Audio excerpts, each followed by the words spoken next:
And then who else are we missing? Not seeing Randall, you all.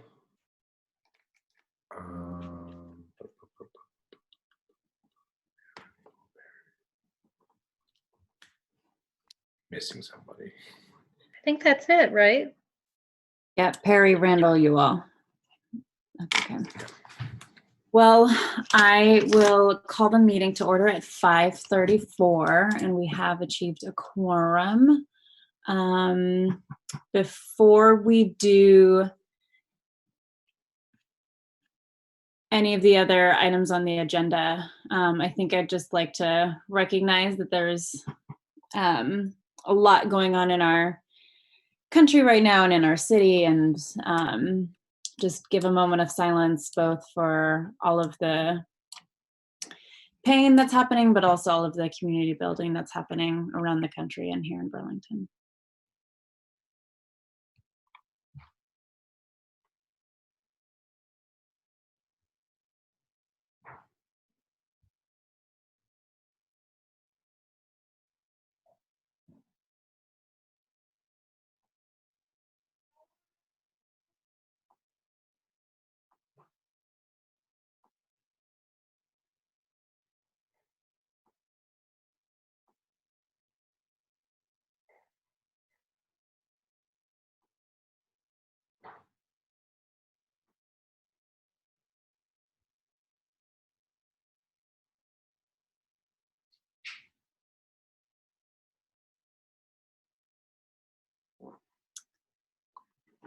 Thank you, everyone. With that, does anybody have any additions or modifications to the agenda?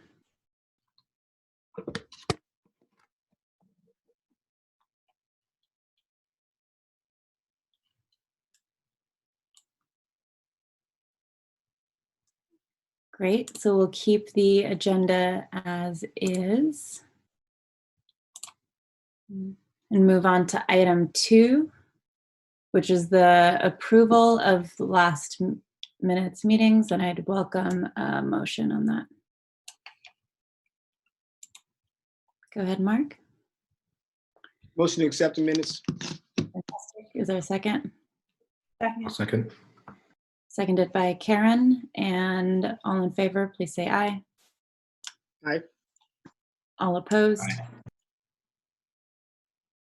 Hearing none, that passes unanimously.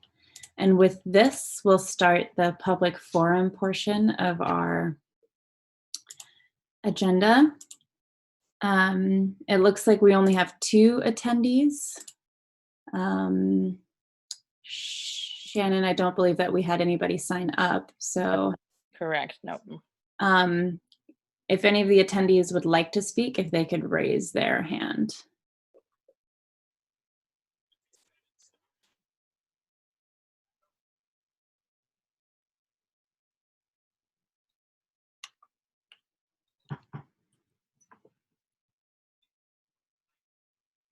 Seeing none, I'm going to close public forum and move on to committee actions.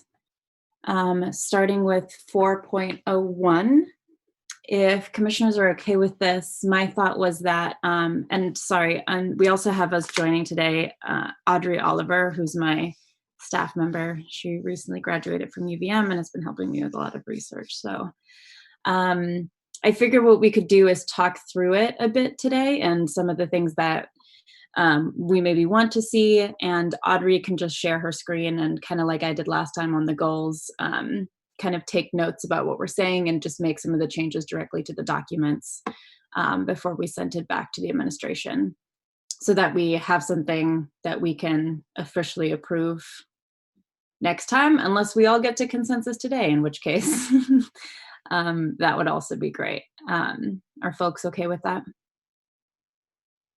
Fantastic. So Audrey, if you don't mind sharing your screen, that would be great. For the RFP or? Yes, for the RFP.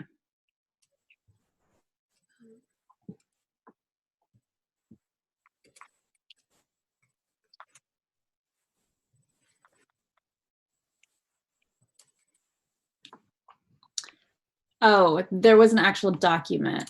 I Oh, think- okay. Yeah. Did you send it to me? No. I'll share my screen and then I will also send it to you. Until we get that. Or I guess the first question is have folks had a chance to look over the RFP? Sorry, I wasn't looking at the picture, so if you could nod / shake your head again. Yeah, roughly. Okay. We can also go through it together. There's definitely some changes that I would like to see, but I think it is definitely a start that we can work from. So did anyone have thoughts? Maybe we can just start with the project background and see if people have objections or not to that.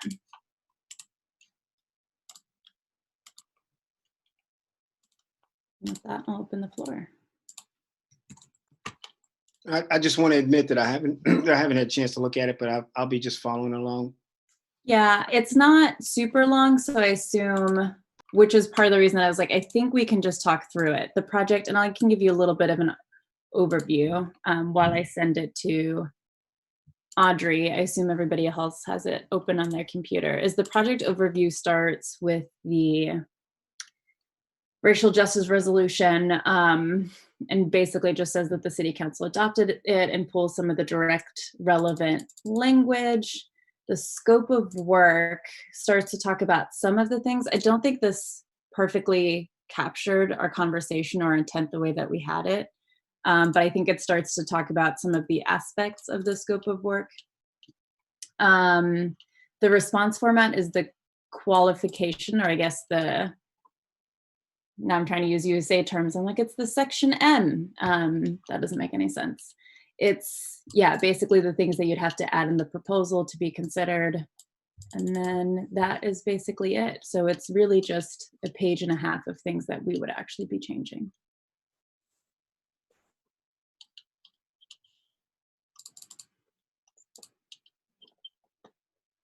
So kind of assuming people are okay with the project background. My first thought was, because we talked through this, but this wasn't explicitly in the resolution, is the very first item is focused on the Burlington Police Department. And I wondered if we wanted to make that broader to be just kind of a vision for public safety. I would agree with that. Great. I don't know who said that, but This is Shireen, sorry. no, I can't see everybody's picture anymore now that. How do other folks feel about that? I would agree. Great. That is Commissioner Durfee. As do I. I agree with point one. Great. I also agree with that. I'm wondering if what we're looking at here is, I'm having a hard time really getting it up. I'm sorry for being a slow guy in the class. Do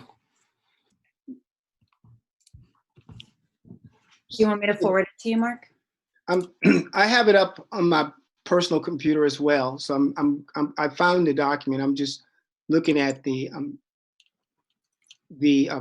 focus of it being the functions of the police department as opposed to it being a community-centric statement. Is our work, and this is just Mark being obstinate, but is our work really focused on input about operations and functions of the police department, or is it more about the needs, requirements, vision, and values of the community? Yeah, I think you just said what I said in a better way. So Audrey, I don't know if you caught that, but if we could, I think based on the general agreement that I heard and then Mark's words just now, if we could rewrite.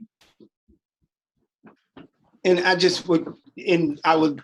the reason why I think that's so important is because if we start with the police department, then what we're doing is we are comporting those aforementioned to that which already exists, as opposed to building something that is focused on the community and with the services that they actually need. Now, this doesn't mean that the police department services are not important. What it means is that they will be part of the conversation moving forward. Great. And then we'll have to determine which of these services are, at the risk of just babbling on, I'm just going to park it there. Great. Yeah, I think we had the same thought. And actually, given that I think we had most of the committee members on the call agree, I would also even change that in the beginning paragraph of the scope of work, even though it doesn't completely align with, in that second line, instead of having the. Can I interrupt for 1 second? Yes, please. Shannon, could you send Randall his meeting link possibly? He's just not finding it, the email with his meeting link, and he's trying to log on. Here, he can just, I can promote him if you're able to just have him log in, and then I'll just promote him. So log into Zoom. Just click the join the meeting from the board docs watch. Thank you. Sorry to interrupt. I think part of his challenge, maybe he hasn't dug into the board docs. It'd probably be better just to send him just a blank email with the board doc with the Zoom link in it, because it's a little bit confusing because this is our first ride here. Yeah, or the public agenda, if an email went out that would go to the public. I'll look. Yes, it did, and it has the link in it. Okay.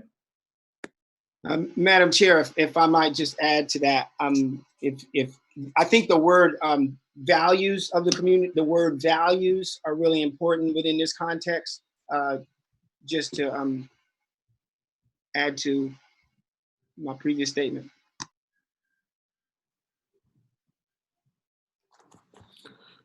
Would you like to keep the bullet about still operation and function assessment of the Burlington Police Department in the scope of the work? I think it's important to keep it in the project background. I will let other people talk about the scope of the work.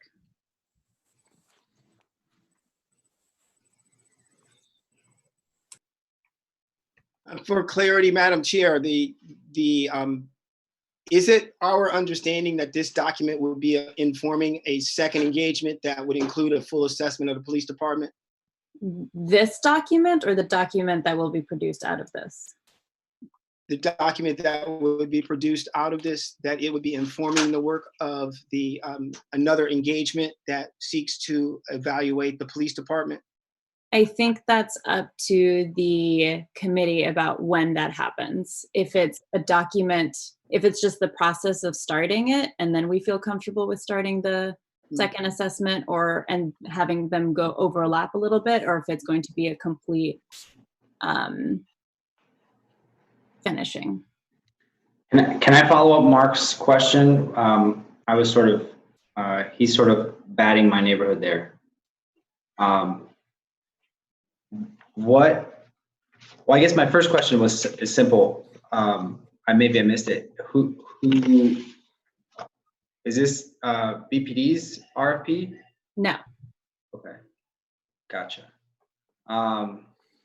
So I was of the mindset that the RFP was of the nature that Mark just said. So the second kind. I felt that was the one that is most time sensitive.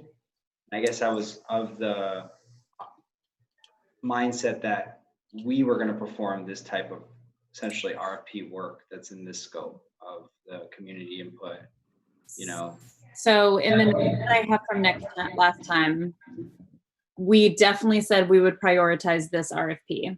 We didn't talk about when the second RFP would come. That's focused on the Burlington Police Department, but there was definitely consensus around we would start with the community facilitator RFP first. Madam Chair? Yes, sir. This is John Murad. Hi.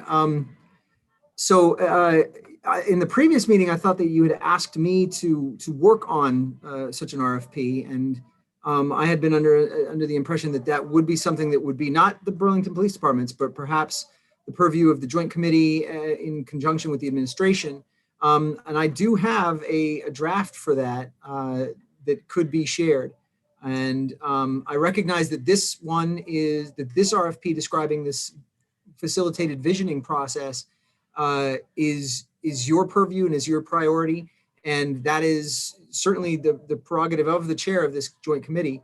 I would urge that they at best be simultaneous, but at least overlap. And while the output of this absolutely would inform the other, that getting the other started, RFPs take a while. They take a while to produce, to float, then to vet, and then to hire, and then to start, and then to have delivery. And I would urge that both be pursued with alacrity. Great. So we won't, we did not modify the agenda to include it today. It also hasn't been sent to all the committee members. I would not say that we could look at that today. I did know that you had drafted an RFP and was under the assumption that we would have the commissioners take a look at it in our early September meeting. Early September. Okay. And then we can make a decision then. Again, I don't want to make on when we would want to, if not, I mean, I don't see a danger to having it out sooner rather than later, but I don't feel like we've had the discussion about, we only prioritized it. We did not have a discussion as a commission about when, or as a committee about when the second one would fall in line. Okay. Is helpful. So let's focus on this RFP again. Do people want to see this operational functional assessment of the BPD in the scope of work language? I see Mark shake head no. Madam Chair, it's you know, to Deputy Chief, Interim Chief Murad's point, and also Councilor Polino's point. There's definitely another RFP, and I know that you understand that, so I don't mean to come across that way. So this language here, I think, is misplaced. That, you know, the focus of this particular RFP is, my understanding is for the sole purpose of facilitating the robust community engagement that we said would exist in this process of that's outlined within the actual resolution. So it doesn't seem as though that belongs there. I understand and I agree. I want to get a sense of where other people are at. So if people could quickly voice their opinions.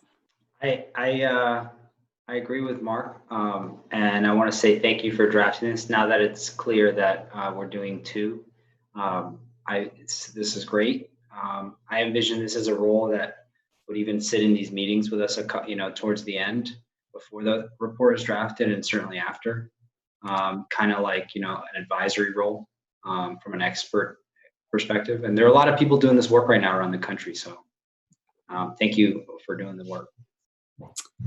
I will say I did not draft this. It was Joy, Shannon or Shireen, help me on her last name. I know it ends in Stadt.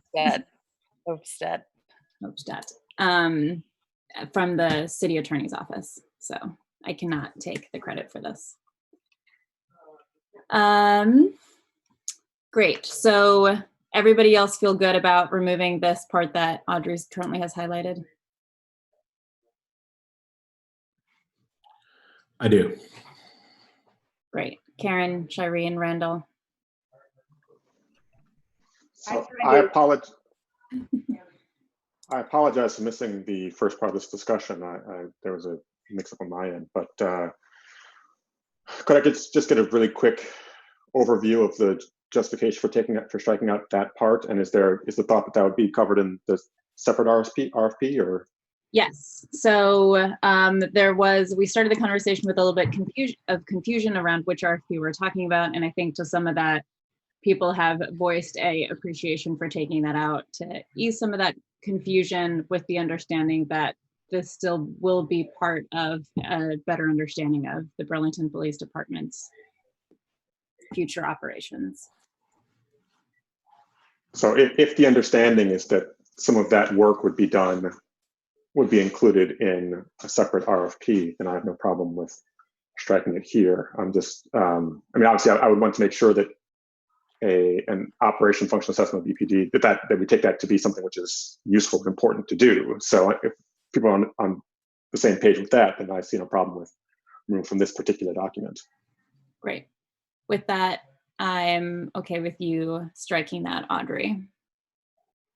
The second thing that I would just say is I think the second bullet is a little strong in terms of creating a program for ongoing public input. Actually, I think I'm going to start doing this quite as consensus based, and we can all suggest edits. And then if somebody feels strongly that it shouldn't be there, I will trust you to speak up for yourself rather than waiting for everybody to give consensus on everything. For the sake of efficiency. And so on the second part of right under scope of work, no, not the bullet, sorry. I don't know how to explain that. In the paragraph under scope of work. Yeah. So instead of creating an ongoing program, I feel like they should suggest the design for an ongoing program.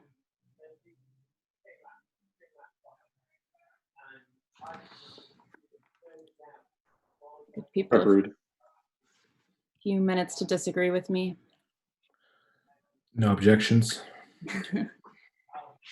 Great. Then moving on, we have the consultant will be expected to design and plan a process to obtain public input about the needs, values, and vision of the community of Burlington.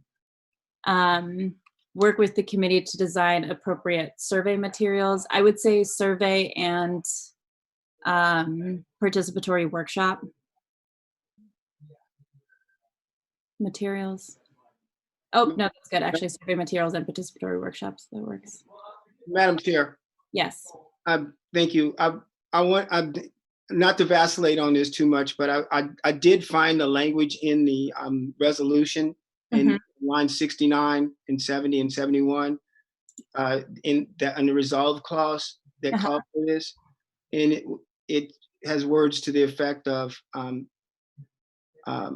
begin an inquiry into the question of how to build a healthy and safe community and what institutions we need to reach that goal. So I just wanted to put it out there as that as being an objective of this particular exercise. I'm not suggesting that necessarily needs to be in there, but I think I just wanted to bring that out because that's really that's where we're going with this, right?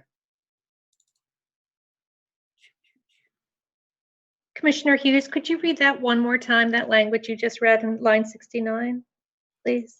Sure, I'll be happy to, Shereen. Commissioner. Sorry. That be it further resolved that a joint committee of the City Council, Public Safety Committee, and Police Commission begin an inquiry by July 31st into the question of how to build a healthy and safe community and what institutions we need to reach that goal. And it goes on to say, just to put it all together, and that this inquiry would include a full operational and functional assessment of the Burlington Police Department that analyzes who, what, where, and how the department polices, and includes a review and analysis of the assessment with full community participation and input, followed by implementation of a methodical transition to public safety apparatus that delivers services aligned with the values and vision of the community, with the first report to the full council by the first council meeting in October. Thank you. I'm limited to one screen tonight, so I can't look up these things, so I appreciate you reading that. My pleasure. Audrey, I just emailed you that language.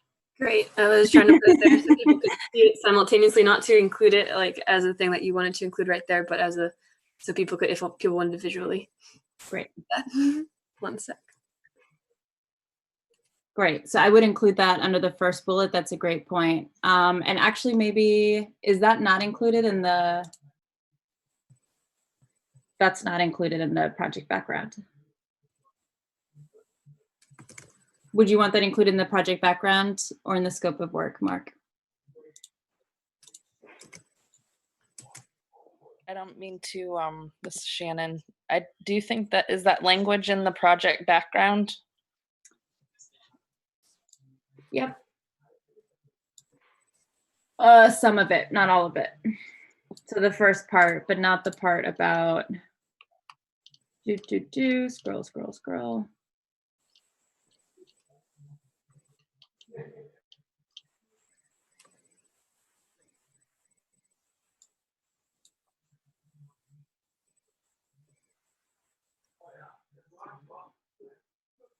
The methodical transition of a public safety apparatus that delivers services aligned with the values and mission of the community. I think that part's not in there.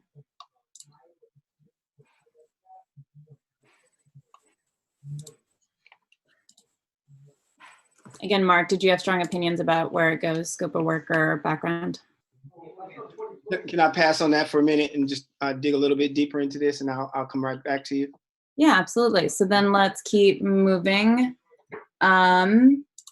For number 3, facilitate sessions to collect feedback from the community, including the local groups described above and other relevant non-governmental organizations identified by the Joint Committee. And that's what we're talking about up above with the workshops, right? The participatory workshops. Mm-hmm.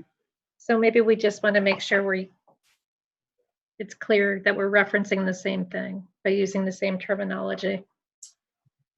Great. So we want to go with the survey and workshop language again instead of sessions. I think it's more precise, right? I do too. Well, I would just suggest that, again, on my view, we don't want to suggest or imply that the survey as a product is kind of limited to the scope of the RFP or what the person who's doing this work would be doing, right? So any survey which is designed should be done, hopefully would be something which would be done continuously. And the original language talked about just kind of sessions to collect feedback from the community, and that leaves it more or less open-ended about what form those sessions take. I don't know if there's an advantage right now in limiting or restricting what form those sessions could take. So if you say participatory workshop, that says essentially that any session would have to take that format rather than another.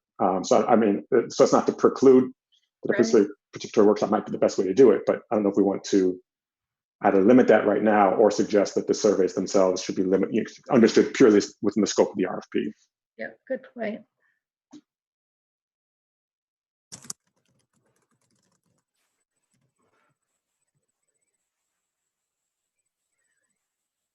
Yeah, I think that's a good point. My suggestion would be is that we say going back to 2 then. So it's like work with the committee to design appropriate feedback mechanisms such as surveys and participatory workshops. That way we're giving them an understanding of what we are thinking, but aren't giving other thoughts. Seems fine to me.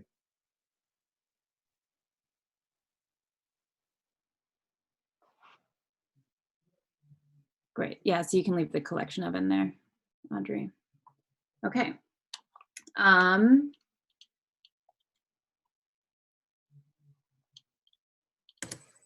Great. So I do also think that in addition to collecting feedback, I personally believe that there's something really powerful to using consensus methods around like having people hear each other, but then also add to that. So I think I want to include that somehow and make recommendations. I don't want them to make recommendations. Oh, sorry, we didn't even include that. I would add a bullet then before. So this is make recommendations to the Joint Committee about how to record and assess the feedback from the community and incorporate it into the community's review and analysis. So I don't think they should make recommendations on how to record and assess. I think that they should use their methods of recording and synthesizing and or consensus-based processes to summarize feedback from the community and incorporate it or report it back to the committees. Does that make sense? I'm sorry, I was thinking as I was saying. Yes, so Zaraya, do you mean just start the sentence at record? Yes. Okay. I agree with that. I think that's exactly what we talked about when we were designing this, right? Yes. And I think that's something a facilitator should be able to do.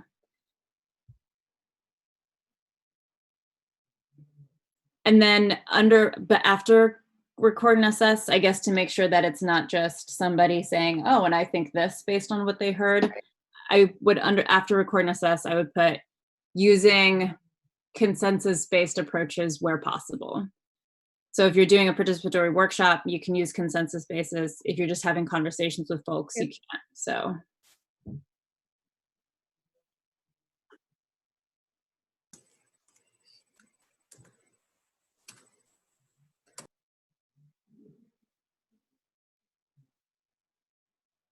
Based approaches where possible.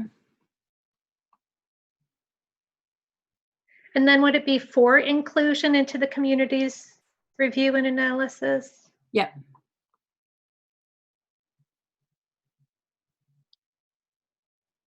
It's actually the committees, sorry. Yeah, that makes sense. Okay. Just confusing myself. So I think, Audrey, what possibly where it stops at where possible, comma, and then replace and incorporate into the would be for inclusion in the. Got you. That's just I don't know if others agree. I agree. Agree. Thank you. Agree. And then the fifth bullet is design a strategy or program for continuing effective community input into police department operations into the future. Do we want to have that be police department now, or do we want to still keep it broad at public safety?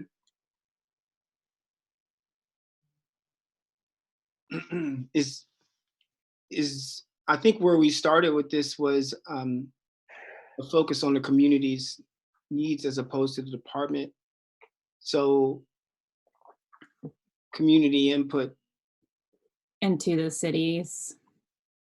Effective delivery of services to meet the requirements of the citizens. I guess, I don't know. What I'm getting at here is I don't know that we've gotten that far yet. We're not, there's right. Another piece that goes into policing that I think should come after this, but this is really to measure the effectiveness of the services that are being delivered to community members. So is this where you maybe want to say, design a strategy or program for continuous evaluation of service delivery? Yeah, so I was going to say that part that actually was in to your part, the part that was in the resolution, like, sorry, so I'm trying to paste two things together. Design a strategy or program for continuous community input into a transition to a public safety apparatus that delivers services aligned with the values and vision. So taking that last part of the assessment. Bingo. Thank you.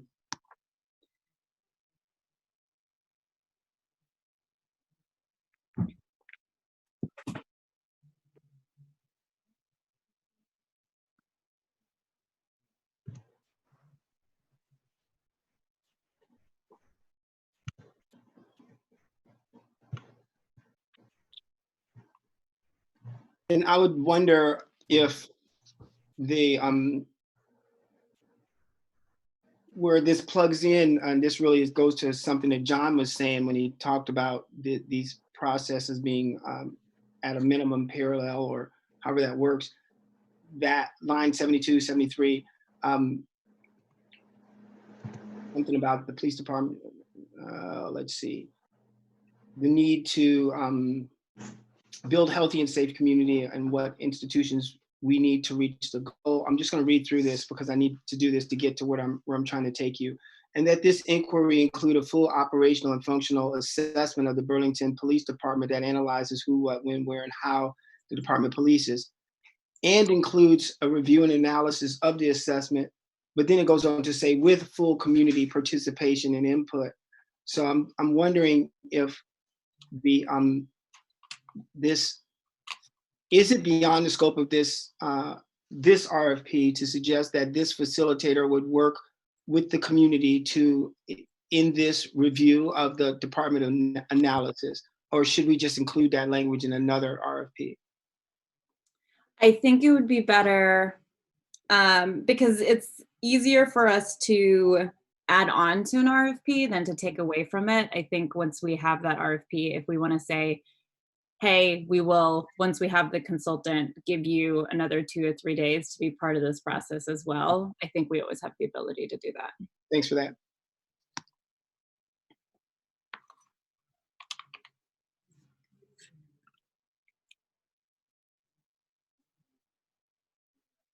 Great. So I'm happy to skip down to response format and come back up to this to finalize.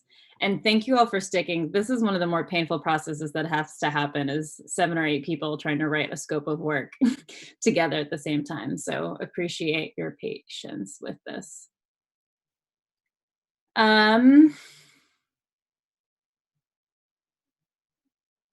The first bullet, to be considered for this position, the interested consultant's proposal should include the following: a description of the consultant's experience administering public surveys, obtaining public input, consulting with community leaders and NGOs, and assessing general public sentiment on matters of current public concern. I don't totally agree with this. I think some of this is applicable, but I actually think that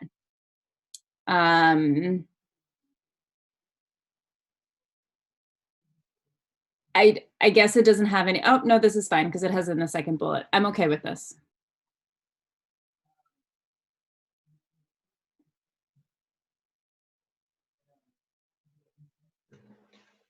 I think when you look at 2, I'm not saying anything, you know, about it not needing to be included or not. I'm saying, given COVID, do we want to specifically include some kind of preference for somebody that has experience doing this online, that sort of thing? Yeah, I was definitely thinking that. To the first point, the one thing that I would delete is probably assessing general public sentiment. I don't know that I want them to read the news or something like that to try to get at what we're doing. I would maybe say, like, with an understanding of sense, like, basically I just want to acknowledge that they're going to be getting public input on a, like, emotionally tough subject, and that they know how to be kind, sensitive, careful. Well, I thought that language was not implying that they should be kind of determining public sentiment independent of actually talking with the public, but that they have to demonstrate some skill in figuring out what the public thinks about a matter of importance, right? So I think the original language left it open how they might go about doing that. I mean, I don't at all disagree about focusing that on, you know, being able to do that empathetically or with sensitivity to, you know, issues of concern and things like that. But I mean, if the goal is just that we want all proposals to indicate how people are capable of doing that kind of work, you know, figuring out what the public thinks about a matter of importance, and I think that can be qualified as Council Pulliam suggested, to, you know, with an eye towards, you know, assessing public sentiment in, you know, either online or in, you know, in the current situation that we're in, current pandemic situation. I guess that for me, that opens it up to someone who is maybe just really good at sending out surveys and doing like a Twitter analysis on current public sentiment, which, if that's, I would want to discourage us from doing that, was my mentality. But if we are open to somebody who's like, I know how to do surveys and I know how to like analyze social media, is Well, that so right. Good. So presumably, like if somebody said, "This is how I do it," right? So if we ask them, demonstrate to us how you would assess general public sentiment, they just say, "I'm just going to scroll through Twitter a bunch." Then presumably that would be useful information for us to say, maybe not you, right? Maybe someone else. So, like, if that's how they want to answer that question, I think that would be useful information. But so I don't think Wes and everyone to kind of, I don't think we want to shape how their responses should be just from the question, because if we shape their responses, then they'll give us what we're asking for. Whereas if we tell them, if just ask them to tell us how they would do it, then they'll tell us how they would do it. And if they do it badly, then we can say, not you, someone else. okay? And then to my point, I think we can actually add that to number 5 as opposed to here. I think this is much more about experience, whereas the other one is more about approach. So, oh yeah, I guess we can do that now. As a description of the consultant's general approach to facilitating meetings, as well as a description of the consultant's experience eliciting participation from historically underrepresented communities within these meetings. I would make those 2 different bullets just because one's approach and one's experience. Thanks. And then on approach, I would say, and ability to handle sensitive subject matter. I would wonder if, are we capturing just the ability to, the skill set surrounding, synthesis, and just, how does, maybe give some kind, either have some kind of requirement that this person will be able to synthesize, very disparate and complex data, and also be able to present it in a way that is whatever. I don't know what I'm really getting at. I think I saw Shireen nod her head, and I'm not used to being agreed with. So no, just joking. What do you think about that, Shireen? I agree with what you're saying on that, Mark. It's not just to regurgitate, if that's what you mean. It's not just taking it and spitting it back out, but it's evaluating it, and like you said. So that's what I understood you to mean, and I thought that was a good point. Yeah, I think we could add that under bullet 2. So description of the consultant's experience facilitating meetings and large or small group sessions, and summarizing the outputs in a cohesive or digestible or something like that manner. It feels like it's more than summarizing to me. How do I, evaluating and summarizing perhaps? I don't want to speak for Mark. Yeah, I was using synthesizing just because it seems a really good word, because that's really, it's kind of it's a combination of a aggregation and a correlation of the data. Yep.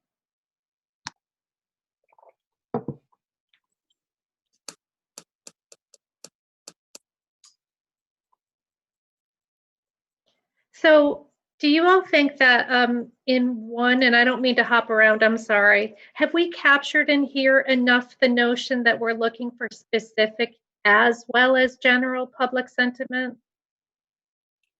Right? So assessing general public sentiment, but I think we're really interested in specific or anecdotal.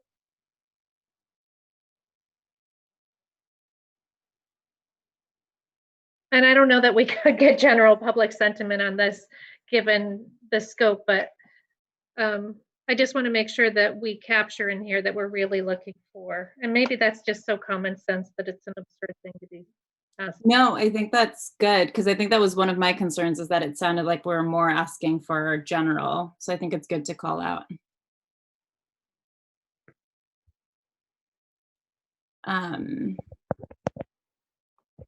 I would say maybe general public sentiment and specific, and eliciting specific anecdotal evidence, or not evidence.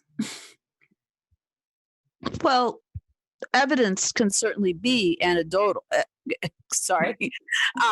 When you think about the fact that people have literally survived because of anecdotal evidence or anecdotal stories, someone tells you a story. When you think about the development of medicine, for example, oh, if you take these herbs, if you take ginger, this is going to help your upset stomach.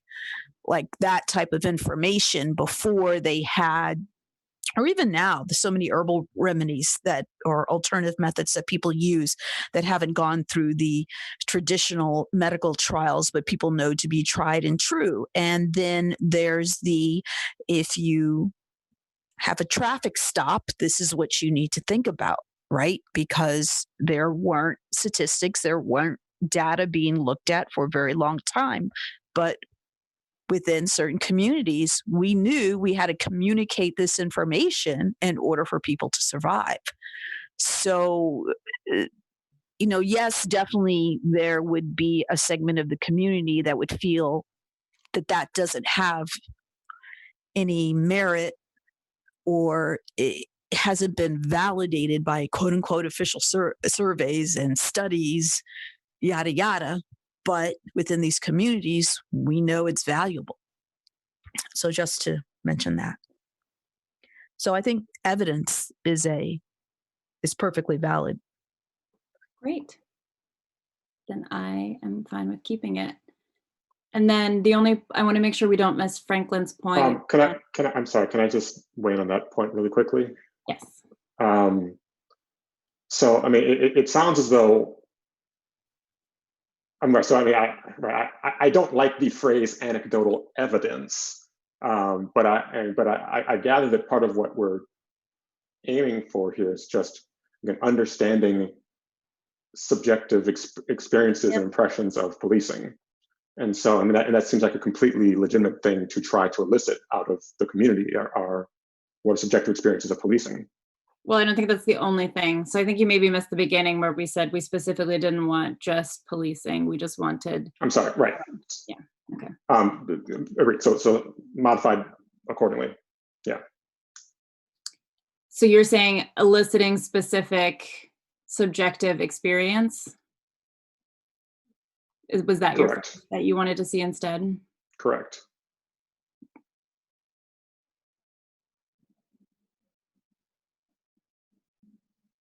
Or evidence. Let's compromise and do subjective evidence. Evidence. Total experience. Oh, yeah. Okay. Do people feel okay enough about that? Yeah. Well, I mean, I'm not quite sure what the phrase anecdotal experiences are. So I know what anecdotes are, right? And I don't know what an anecdotal experience is necessarily. So specific subjective evidence and experiences, or I'm fine with either way. I know what anecdotal information is. If you want to talk about anecdotal information, but so we have a public scientist in our midst. So we say subjective evidence and anecdotal information. That seems fine.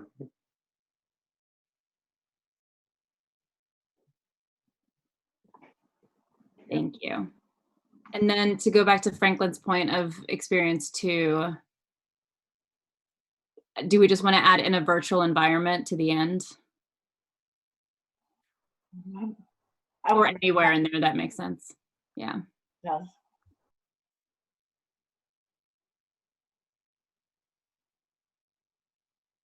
And then just for me, as someone who has to read RFPs all the time, can you put the references just above the cost proposal? So make it bullet 6. So number 3, making that number 6.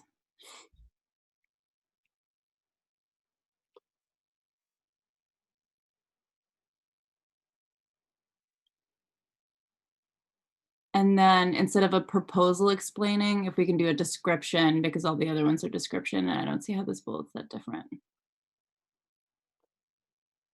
Great. Any other thoughts on this section? I'm sorry, a description explaining or a description of how, et cetera? I think it's okay explaining how the consultant will aid the joint committee. Or a disagreement of how. I don't think the answers will be that different. I'm okay with of.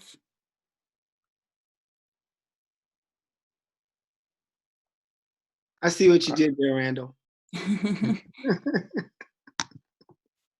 Oh, I apologize. I've got background noise because it's the hour when everyone's coming back from their various things. But what I want to suggest is that we chop off for number 5 that it ends after the word communities, so that we're making sure they're eliciting participation in whatever, whether it's the surveys or it's the various sessions.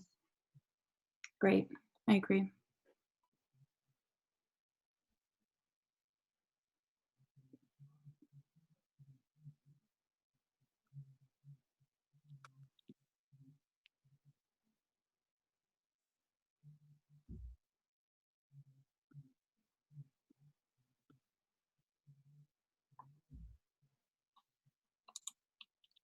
Great, so hearing some silence. I know we still have to go back up to the top section and fix one paragraph, but in terms of submissions, do we want to do like a 45-day window for submissions? What are people's thoughts? What standard? 30 to 60 is the short standard. Yeah, I'd rather err on the side of a little more time so that we can really get some careful consideration to what we're asking for. We can also, oh yes. Okay, 7. What does that mean for you in terms of number of days? Sorry, how not to answer a question. I was thinking 45 is perfect because I think 30 just seems too short to me to get really some thoughtful answers and a proposal. Great. I think that I'm mindful of the sense of urgency that we're working within. Certainly respectful of the fact that it's important that we get some thoughtful responses, but we need to get some quick thoughtful responses. Because meanwhile, there's a lot of stuff happening in our city and also in our department. So I don't know. I just think I just really believe that there's a sense of urgency, and if 30 is about the quickest it could happen, that would be what I would personally recommend that we would consider. Yeah, it's hard because I know that the city doesn't have, like, they didn't know how to write this RFP because it's not like we have a network of consultants who are looking for facilitation opportunities for the city. So I would have said 30 as well, but I feel like we need to give the RFP a little bit of time to percolate into the right communities and be shared. Because I also see the sense of urgency, but to the previous point, yeah, I think it might be, if this were like fixing a sidewalk, the city could get an RFP in 15 days, I think, but we just don't have a lot of these. I don't know about that sidewalk claim. I don't know about that sidewalk claim. I mean, Go ahead, Franklin. No, go ahead.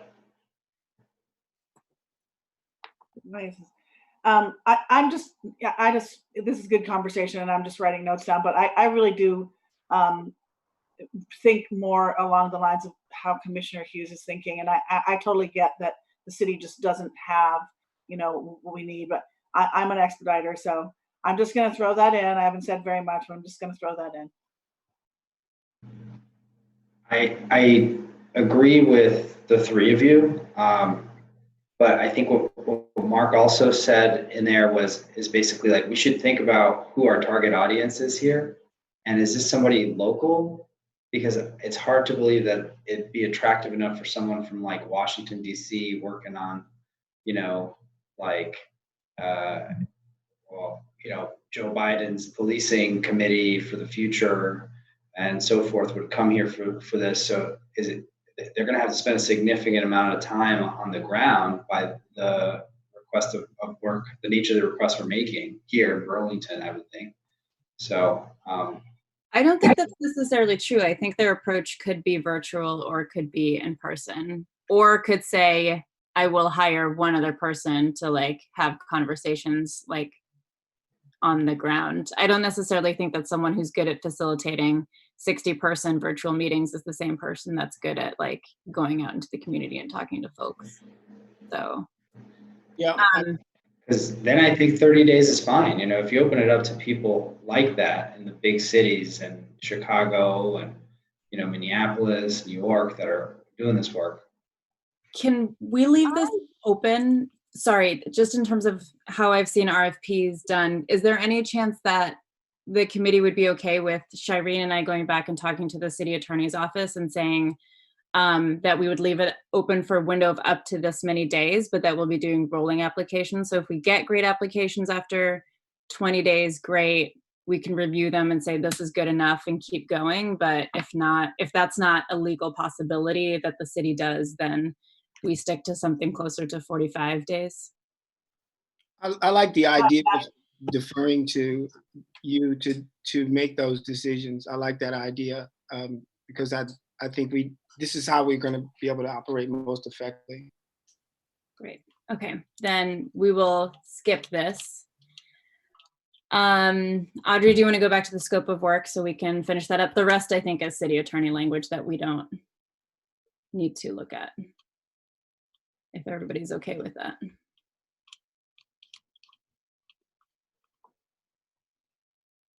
So Mark, you wanted to, we took some of your language, so some of it's in there, some of it's up top, some of it's down low. So what did you want to? I was going to recommend that we just went with the language as it was proposed in the opening and not try to restate that in this section. I think we've stated in my opinion, I think we've stated everything we needed to state. And I don't think that language needs to be reiterated in this section as long as it is brought out in the overview. Great. I agree with that. Yeah. Awesome. So Audrey, I think we can delete that paragraph is what I'm hearing. Okay, so are we good with this? That only took us an hour. I'm mildly impressed.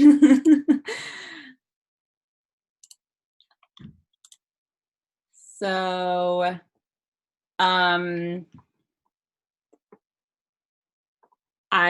if people feel good about this, I would welcome.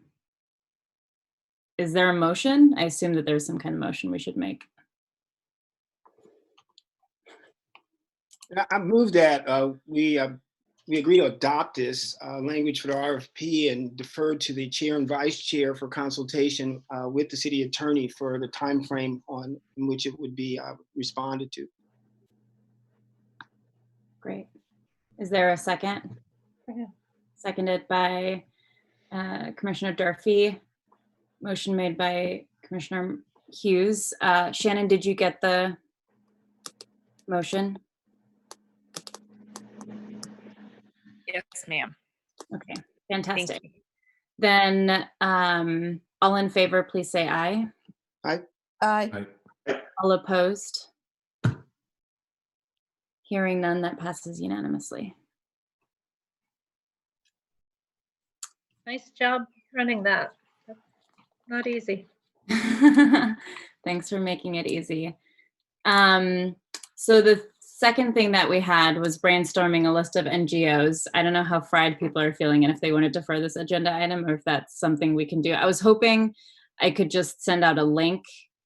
And actually, maybe I can do that. Audrey, if you want to send me a link, I could share the Google Doc with everyone per email. And then rather than Audrey writing down every one by one, we can all throw our NGOs in.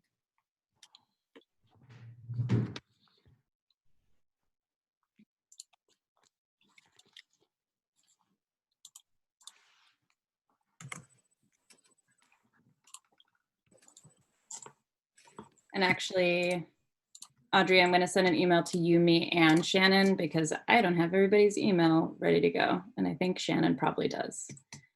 Is that true? Yes. And I've saved the updated version of the RFP and sent that one to you specifically. Great, thank you.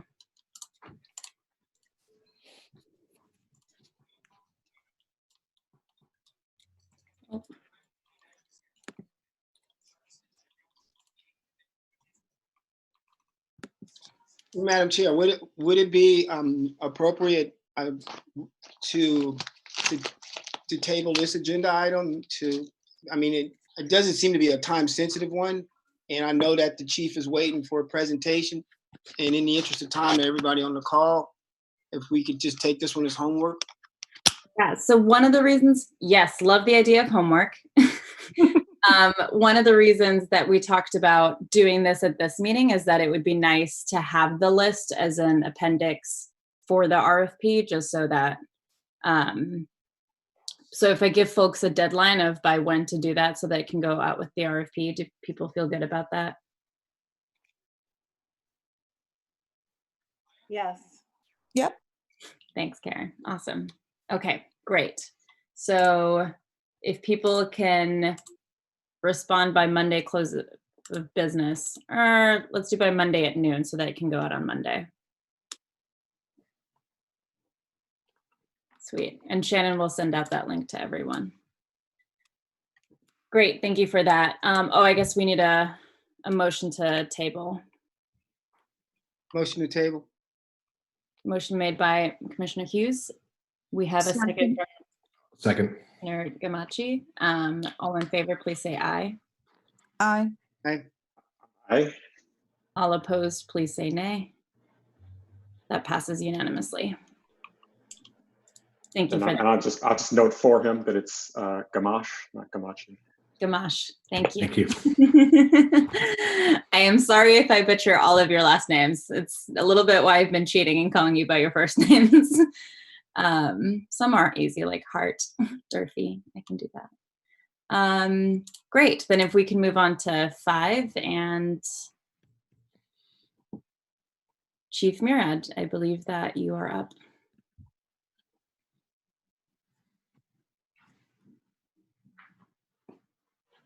Thank you so much, Madam Chair, for giving me the opportunity to talk about the Police Foundation survey that was conducted. And I believe that that was distributed to everyone. It's therefore now public information.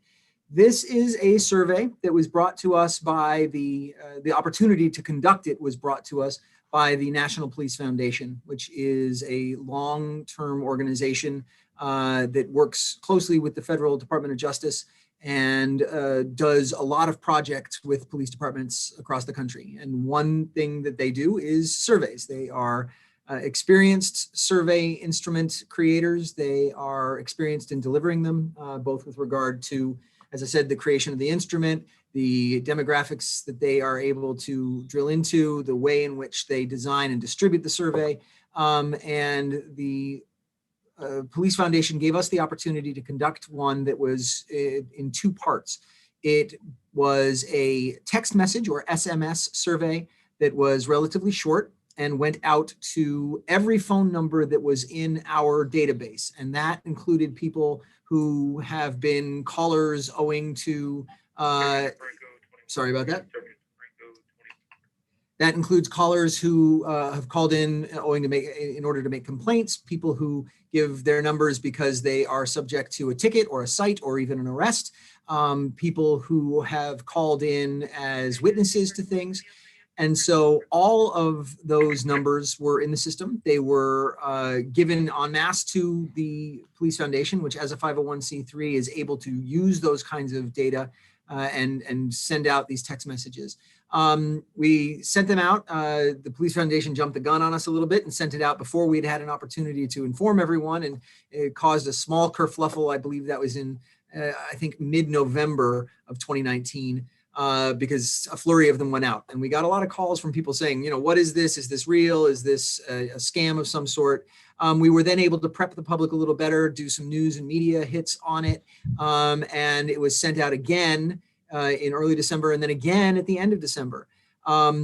I don't need to remind anyone here, I think, of the state of the Burlington Police Department in December. December 2019 was a tumultuous month for the Burlington Police Department. And we had a certain amount of national attention. Certainly, there was a lot of movement in our top ranks. And yet, despite that, our numbers on these surveys, I feel, were really, really heartening. A second survey was also distributed. It was a much longer survey, more in-depth, also had many more demographic questions associated with it, and was distributed to a large number of folks in the city. That was a little bit more voluntary insofar as the people who took it, but it was made available through a wide range of methods. We put it in newspapers, we put it in our social media platforms, and we made it available in physical locations as well, back when you were allowed to go to physical locations. So overall, we had 2 surveys, and I think the text message survey in particular was a very statistically valid sample. It was sent out to across the board, people who had contact with police, and people were therefore able to actually answer based on having had some kind of contact with police. The results are, I mean, if anybody would like to take a look at it or discuss specific results, I'm happy to do that. The long form survey had 349 respondents, and the text message SMS survey had 2,253 respondents, which again is a statistically significant sample, considering I think about 17,000 numbers were provided. And we are talking about our service to a community of 44,000, closer to probably 55,000 when you include students, and then closer to about 100 or so thousand when you include all the people that come in and out of Burlington. And those phone numbers would have been attached with anybody. It wasn't only people who reside in Burlington. It was anybody who might have contact with the police. Again, tumultuous time for the police department. And yet, despite that, the survey results were compellingly positive. 73% believe that Burlington police act professionally. 71% have confidence that the Burlington police can do its job well. 82% feel comfortable calling the Burlington Police Department if they need help. And for this SMS survey, with its stronger statistical sample, a stunning 88.01% agree or strongly agree that during the encounter, the officer treated me with dignity and respect.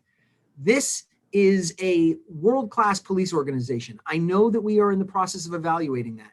I know that we are looking at it for a number of reasons. I had to close my window because otherwise you would not have been able to hear me over the crowds that are outside right now and have been outside for 48 hours chanting obscenities and their displeasure with policing in general and this police department. But this department and these results, and I urge you to actually peruse that survey and look at it closely, speak a very different story. And it's a story on which we can build. It is a terrific foundation on which to create additional improvements for a department that has already served this city very, very well and wants to continue to do so, although we are having officers go, and that's a separate issue. And I sent this survey to internal officers, and I instructed them to take some steps from it. I think that there was, on page 20, there was something about our ability to reassure and our obligation to reassure people. And that was not a number or a data point that I wanted to see. And so I am using this as a tool internally as well. We didn't sit on it in a way that was intentional. We have had this for a while and have not been able to do much with it. There have been interrupters. We really didn't get it back and engage with it until late February, early March, and early March was COVID. And we were in the midst immediately of preparing for that. So, and then here we are. And I think we all know that nationally, and the tenor of how policing is viewed nationally may have changed. That we may have had a departmental nadir of public perception in December of 2019, but the profession is in a nadir now since May 25th. And so where would these numbers be today? I don't know. This is the issue with surveys. This is the issue with surveys. This is the issue with listening tours and consensus and going into focus groups. You are getting snapshots of how people feel, and that's incredibly important. And I take certain comfort in this one, but it is a snapshot, and it is a piece of many tools on which we need to work and develop.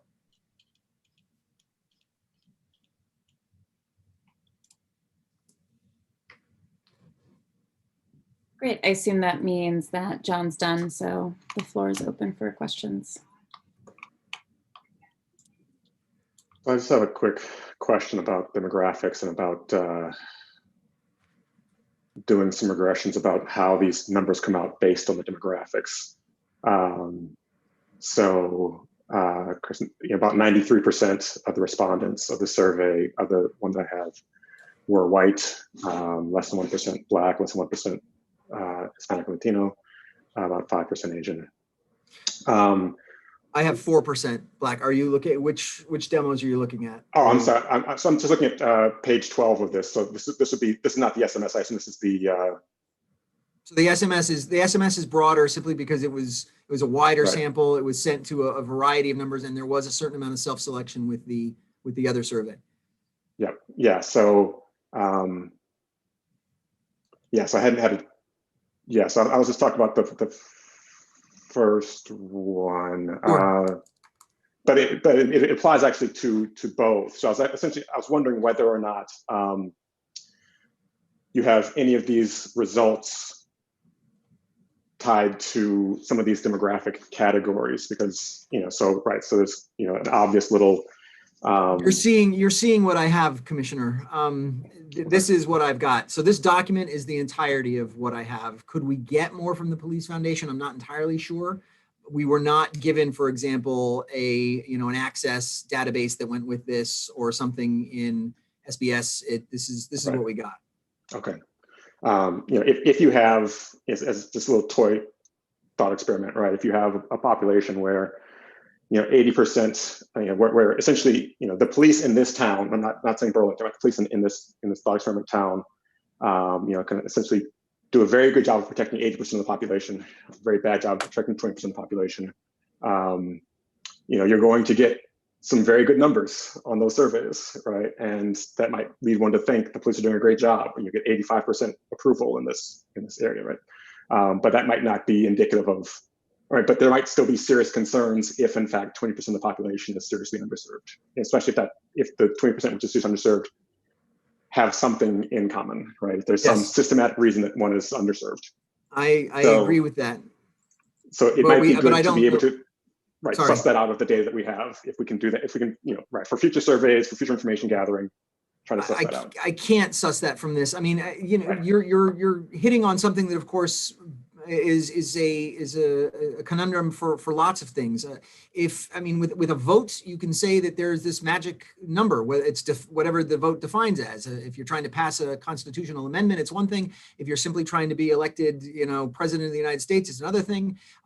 Where is the mystical transubstantiation that moves us from approved to not approved? I don't know what that is. I do know that we're never going to be 100% ever. Now, your question, of course, isn't about 100% approval. It's about, is there a really, really strong disapproval or approval in Group A and a very, very strong approval or disapproval in Group B? And that is concerning. I can't suss that out from this data for the time being. Right, understood. So it'd be useful to try to get that for verification in any future information gathering. Chief, I wanted to suggest that sometimes with these surveys, I don't know, and you may know this already, sometimes with these surveys that one pays to have done, and I'm assuming you can go back. No, okay. This was free. The Police Foundation approached us because they had money in the kitty at the end of the year, and they needed to get some of these things out, and they said, you want to do one? And we said yes, and we rushed it, and we put it, by the way, another thing that I didn't mention is we put it in every single language that is spoken in town. We had it done in a variety of different languages, including for our new American cultures as well. We really did. Sometimes they'll give that more robust data. Sometimes they have it. Yes. And so it might be worth circling back with them on whether that's something they'd be willing to share. Absolutely. So sorry to interrupt. No, absolutely. I will circle back with them. It's been a while. I'll be knocking on their door after, for them, this was a while ago, but I will absolutely see if they've got it. Chief Merritt, I forget, I just have a simple question. What was the methodology? I recall receiving a text or something. Is that what it was? And then it would send me to what, a web page? No, I believe the text message actually was, the For text revealing, had I a didn't fill it out when I got it, but. correct. Well, I think that was it. I think that the text message was the survey. You did it at that moment or not. And then the web page was, the links that we sent out were for the longer form survey.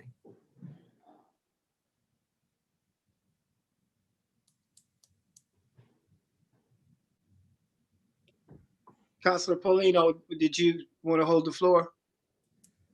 Thanks.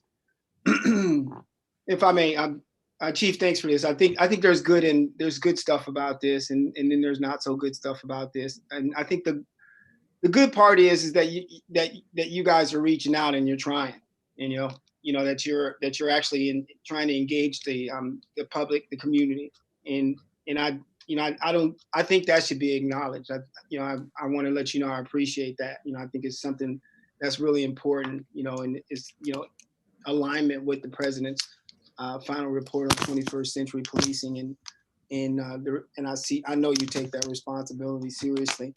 The part of that's challenging for me personally, and I'm not one much to mince my words, is I don't really particularly like getting texts from the police. Part of it is just because of who I am, and part of it is because what I am, because I'm a Black man in the United States of America. So that's one of the things that stood out for me initially on it, and I thought to reach just to circle back around with y'all and say, look, take me off your list or whatever. And frankly, like you said, December was busy. There was a lot of stuff going on. So I think that could also, just as a broader conversation, because let's just look at this thing for what it is. Look, you got policing, you got Black communities. Okay, this is not a new conversation we're having here. And so we've got to ask ourselves, when Black people receive these texts, rather, what is the probability? What is their tendency to want to do with that text in general? That's, wait a minute. I just want to finish, because this is really, I wanted just to be rhetorical, because I got a couple of other things. So this is one of the things that I just like you to note for now. And then the other thing, and then again, you have to ask yourself, well, what does that mean to the numbers? So there's that. And then anecdotally, I'll just say, Digger reached out to me a little while ago.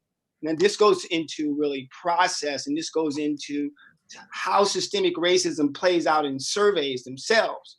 Well, their editors, they decided that they would create a survey, Digger, to reach out to find out, amongst other things, what was Black folks' response to how policing was, do you feel like do you think police are biased? Do you feel harassed? But interestingly, when they broke out the racially disaggregated data for the respondents, in terms of saying who actually answered those questions, they didn't provide any racially disaggregated response data. In other words, they didn't show us what Black people had to say about these questions. You know what I mean? But it was broken out by gender, it was broken out by age, but it was not broken out. So this goes to the systemically racist premise on which this entire thing was created. This is a survey from Vermont Digger? Yeah. Okay. So this is just an example, okay? I'm just using that as an example. I want to go back to your survey now.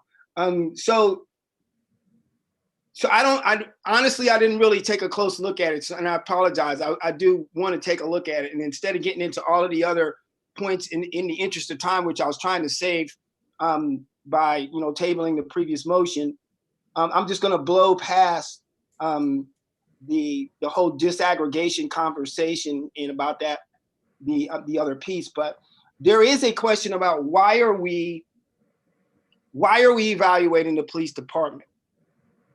In the narrative that you presented a little while ago, in you saying that this is a great police department and so on and so forth, I don't think there's any argument with I don't think anybody on this call would argue with that. In fact, I think the vast majority of the city would probably agree with you, most of them, okay? Some wouldn't. And interestingly, racial demographics would probably play into that conversation.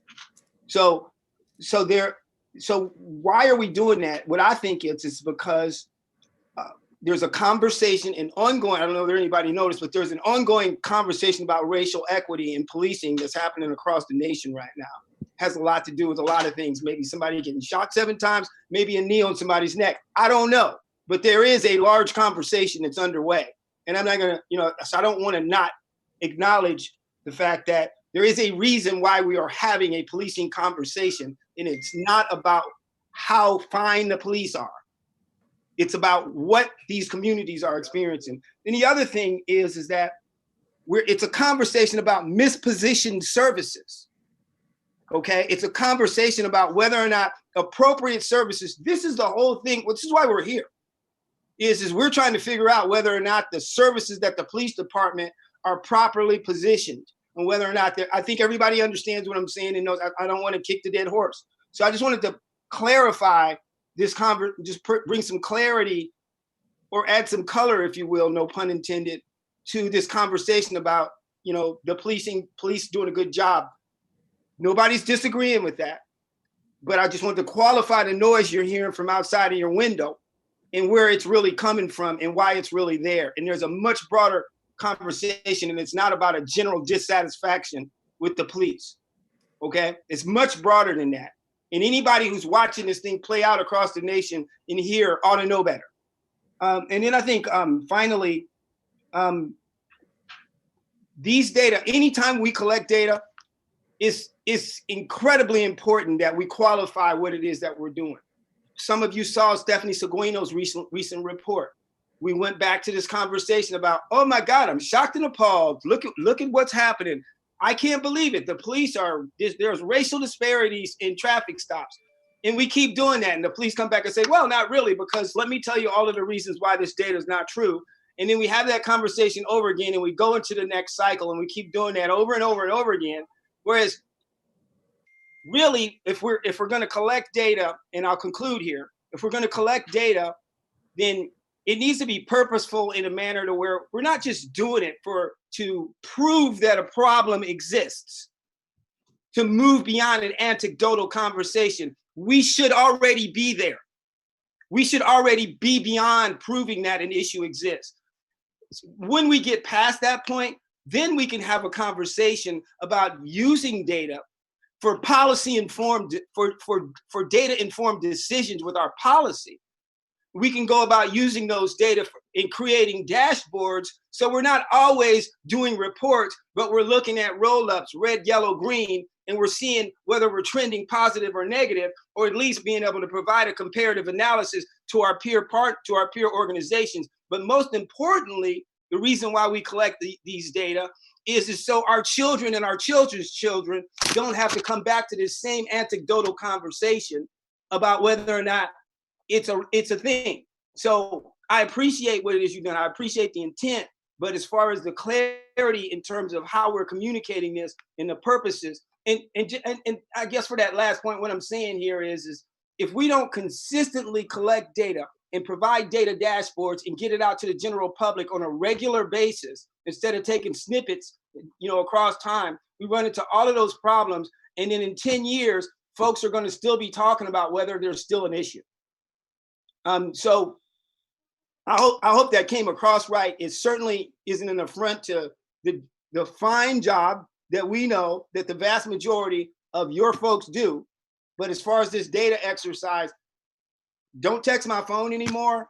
And also let's qualify this data in terms of, what we're really using it for, and understanding what we're really looking at the police department for in terms of the questions that we're asking, and even the protests that are occurring, because what we're really trying to do is we're just trying to make sure folks out there get better service, and folks that are underserved or overserved in certain ways, that they're getting the equity that they deserve. That's all. Then thanks for sharing the report.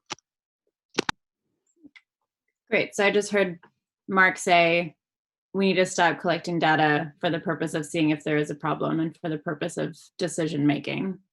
I hope that was not an unfair summary based on everything that you just said. Would you like to respond, John? You're on mute.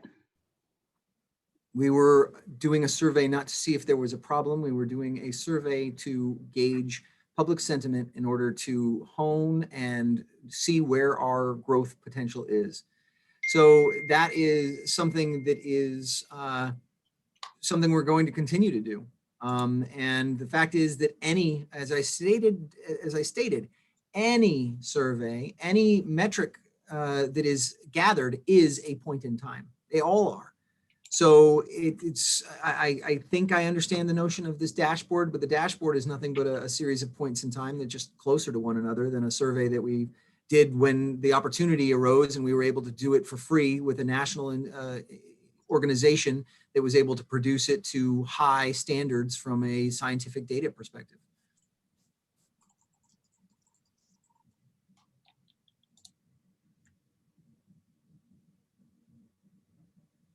Mark, did you have a follow-up? No, I don't. Thanks. I think Commissioner Durfee. Please, Karen. So I guess I was going to ask that before we heard from Commissioner Hughes. That was my question about what you presented, Chief Murad. Whether or not, first of all, I can appreciate where it gets me choked up. I can't be choked up today, Commissioner Hughes, please. It just takes me back. I don't think I would answer the text, quite frankly. But for the purposes of what supporting the police department and asking and trying to get information, I was very interested. We just had a meeting about how, hiring a consultant to gather information virtually. And so I was feeling like I would be interested to see the data over time. I think that a survey done, because somebody offered it for free is great, and you probably got a lot. I work for a nonprofit. I'll take what I can get, because we don't have any money. But over time, I'm a museum director, and there's an assessor that comes in and assesses people for the purposes of racial equity. And those studies are done over time, and they come and they look not just at what's happening inside the museum, but they send people in to talk about what people are having for experiences. And then we don't look at that one time. We look at it over time, and we quantify it with the different factors that are happening inside and outside the museum. So I mean, it's something that the museum world has been doing for years, because there is a gap. There are people missing at cultural institutions, and guess what color they are? That can't be the only purpose. But if we look at things over time, it might be of more value. That's all I was going to say, and that was predates Commissioner Hughes' sentiments. Thank you for those. Franklin. Hard to follow the three of you, but I would feel like I just sat here and didn't speak when I should have if I did at least try.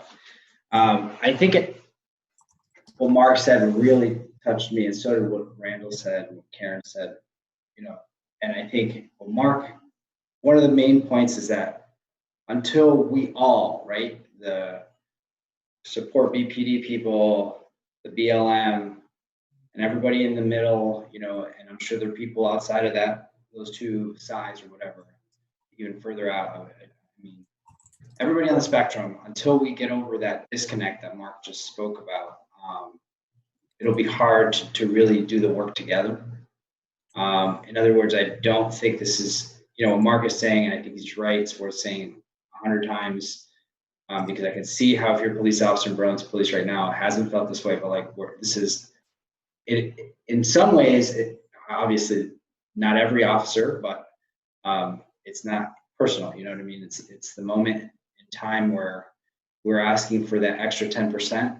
And in order to know what that extra 10% is or whatever, we need to do the work. I think what Randall said is really important to me, where he's saying, who's going to respond to these surveys? We want the underserved, like we talked about with the case outreach worker.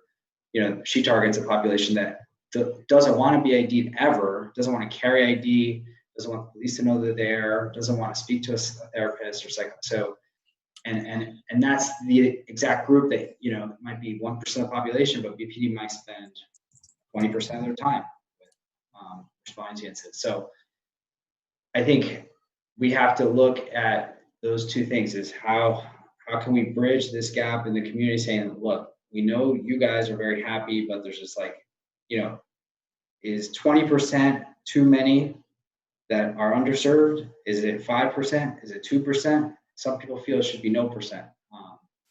And I think those people obviously deserve their voices to be heard. And I think they're also speaking from a different place given the recent incidents. But I just really appreciate the conversation going to that, because until we get there as a community, I truly feel that our mission won't be accomplished, and it's so broad. So it's good to hear the words being said. Thank you. Can I just follow up with that and just, I want to just refer everybody back to that. I think there's a graphic, and I'm not going to pull it up right now.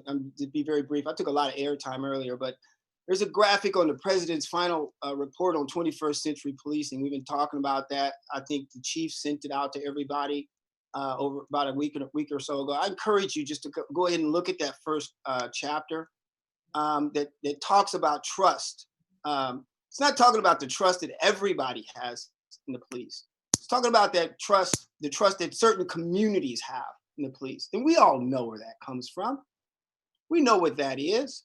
And there's a graphic in there that shows the difference between the level of trust that white people have in the police as opposed to the level of trust that Black people have in the police. So that's really the premise that, you know, I was having that particular exchange within is, you know, no, we can't be colorblind today or anymore because it doesn't work. So you can't do a colorblind survey, and it's you know, it's not enough to make that commitment, but it has to be built on that premise. When we collect data, it has to be the foundation of the collection of that data has to be an understanding of the systemic nature of the society that we're operating within, or the particular apparatus that we're engaging.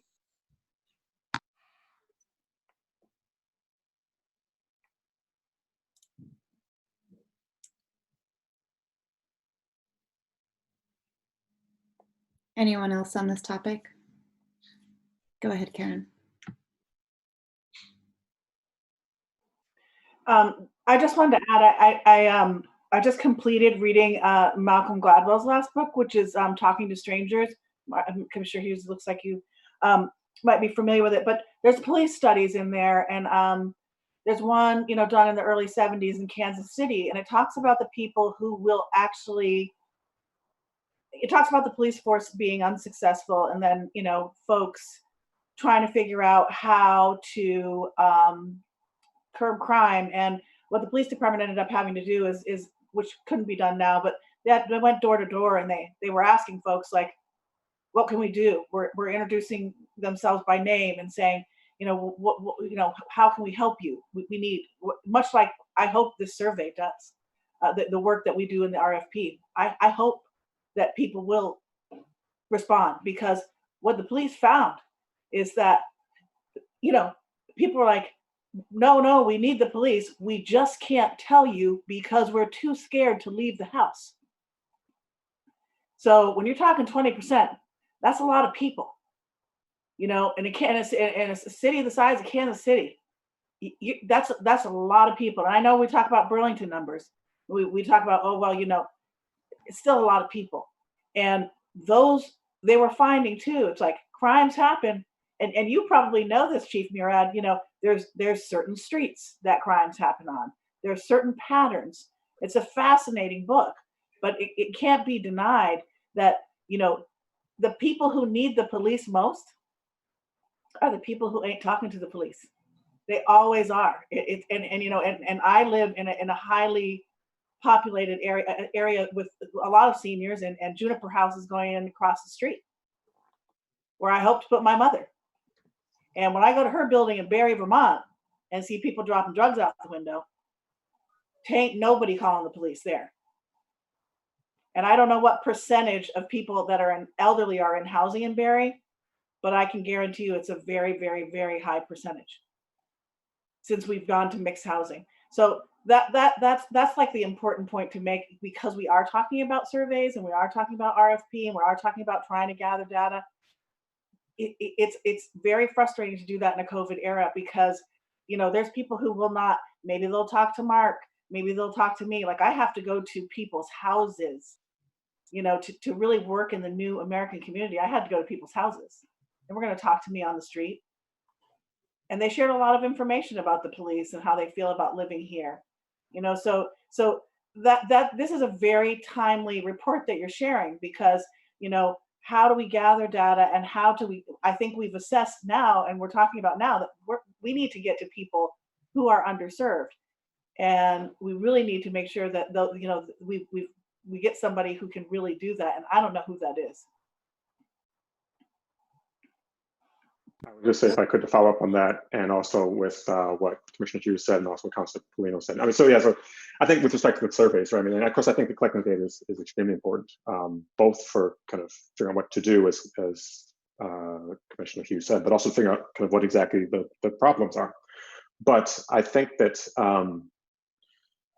right, there is going to be no kind of threshold at which we say, okay, you get this percentage of positive responses, that means that the department is doing well, or the department is not doing well.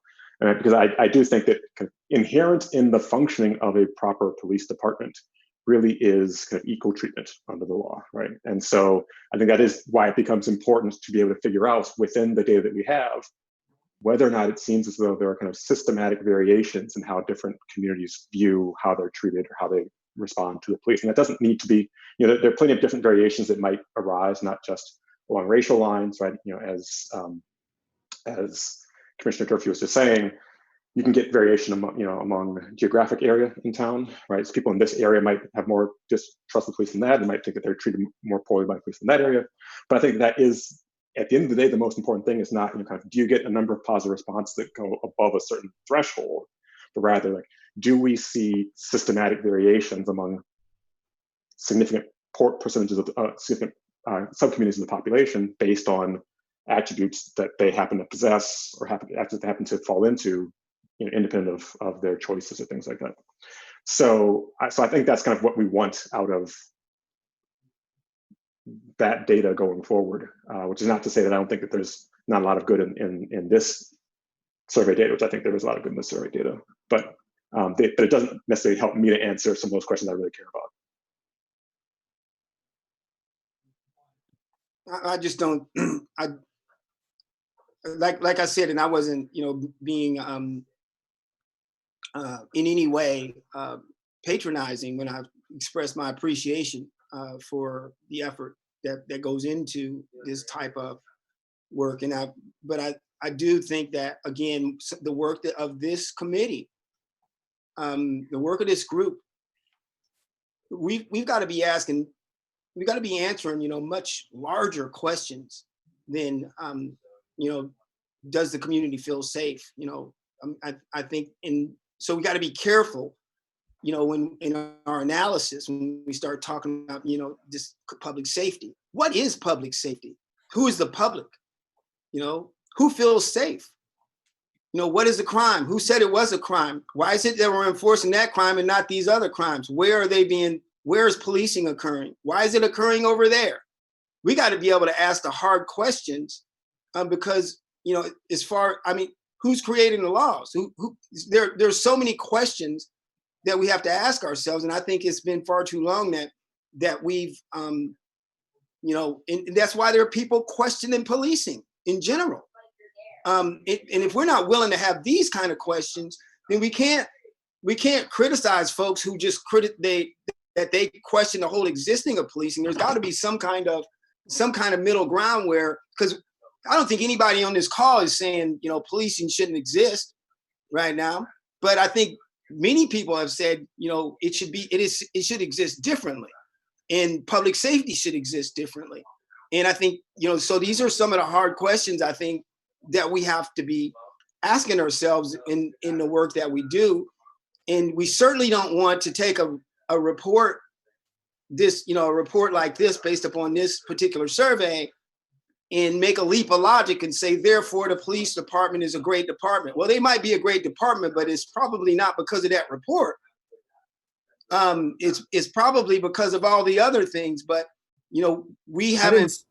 Well, just hold on for 1 second there, Chief. So what I'm getting at here is that, what do Black people say about the police department? What are our experiences with the police department, with this police department, or for that matter, because we're good at this, he did it, I didn't do it, any police department in this nation? What are Black people saying about them?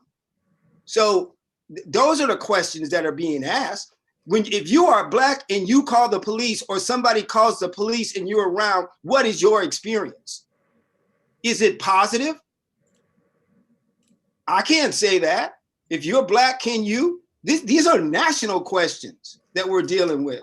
So we got to get away from this exceptionalism as a state, as a city, as a town, and stop talking about how great we are and how wonderful we are in anything, policing or anything else for that matter, because it's systemic racism. If it exists anywhere, it exists everywhere by nature. So we got to get to a point where we can get away from this exceptionalism and acknowledge the fact that we are no better than anybody else at the end of the day, because I don't know of any police departments across the nation where Black and brown people are jumping up and down in their cities saying these guys are awesome. So I did not say that we are an excellent police department because of the survey. I meant that the survey indicates that we are doing things that are right, closer to right than wrong. And we can't do anything about other police departments and how they operate. We can do what we can about ours. And insofar as saying, no one's saying that they want to get rid of the police department, that may be true, but they did arbitrarily decide to diminish us by 30%. So what we're looking at right now is an attempt at an assessment of how to either keep that or go about that or determine whether or not it was the right decision, even though it's been made. So I do believe that a survey like this has merit. And I hear that it is, that I recognize that it is not something that, that you would not pick up this text message. 4% of the takers were Black. And that's in line with our city population. I don't know for sure whether it's in line with the population of the demographics that were, to whom the test was, to whom the numbers belonged. And I'd have to look into that. And so I am going to seek to see if we can get that information in order to crunch it in different ways other than was provided to us. But it's still something that is of merit. And Commissioner Durfee, I hear what you've said too, and it touched me. I understand that there are efforts to be made in order to make sure that we are serving and reaching out to specific segments of our community in order to understand, how better to reach them, how better to get them in the doors of our figurative museum. That is something. And frankly, a survey like this can help with that. We see that there are positive things. And again, I couched it as something on which to build. And I did not state that this department is great because of that survey. But I do believe that this is a department that other places in this country want to have, and we're already there. That doesn't mean that we rest and say that there's nowhere else to go. But we are a police department that other places wish they had. Thanks, Chief, on that. And I with the exception of the fact that you characterize the reduction in policing at 30% as arbitrary, I can concede to what you said and allow that to pass, but I'm not going to let you sit here and suggest that there is some kind of pending action that is arbitrary in nature. A reduction of 30%, it was quite intentional, it was quite deliberate, and it was supported by empirical data, and it is a done deal. So one, just ask that people keep the comments germane to the criteria, and then two, go ahead, Karen.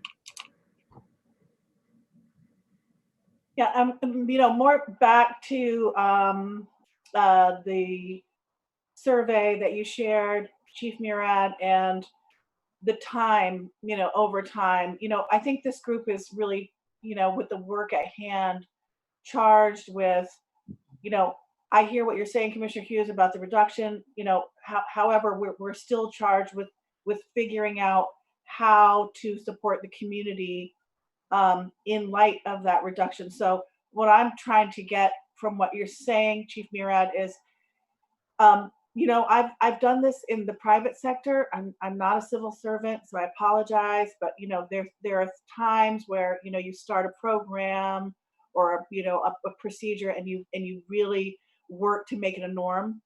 It should be a norm that I am okay to talk to the police. It should be, how do you get that to happen? And I disagree that in some regards, that this community is not different.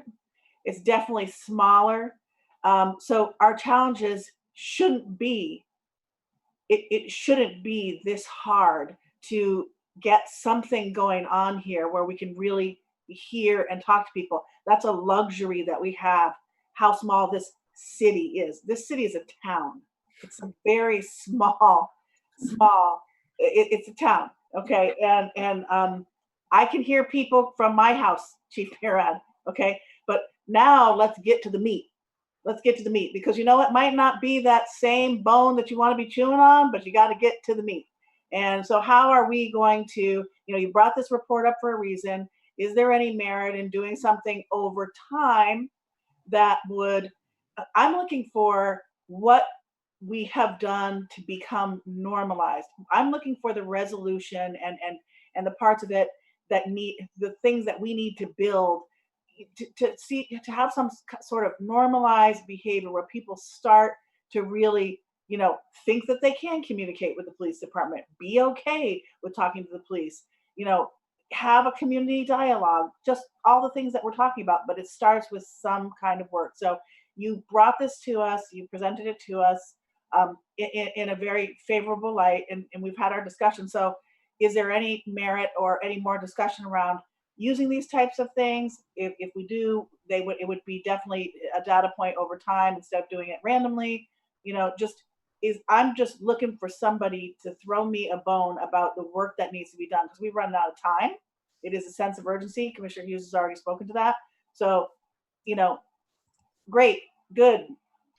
Are we going to do this? Are we going to use this? Are we going to try to, not no disrespect intended, just trying to find something to hang on to here. I was asked to produce the survey when I mentioned, I had mentioned that it had been done, but I was asked to present on it. And I do think that it's a model from which to follow, but it's also a baseline. At least we have a baseline for whatever is built from the visioning process that the RFP you all discussed contains.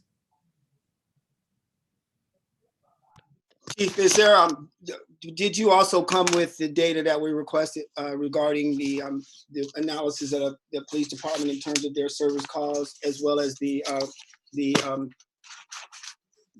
data that we asked for with the call center, the dispatching? If I can jump in, yes, that was provided to us, and it is on board docs on item 5.02. So if that's what I was expecting. Thank you. We're okay to wrap up this discussion, we do have one more item under presentations.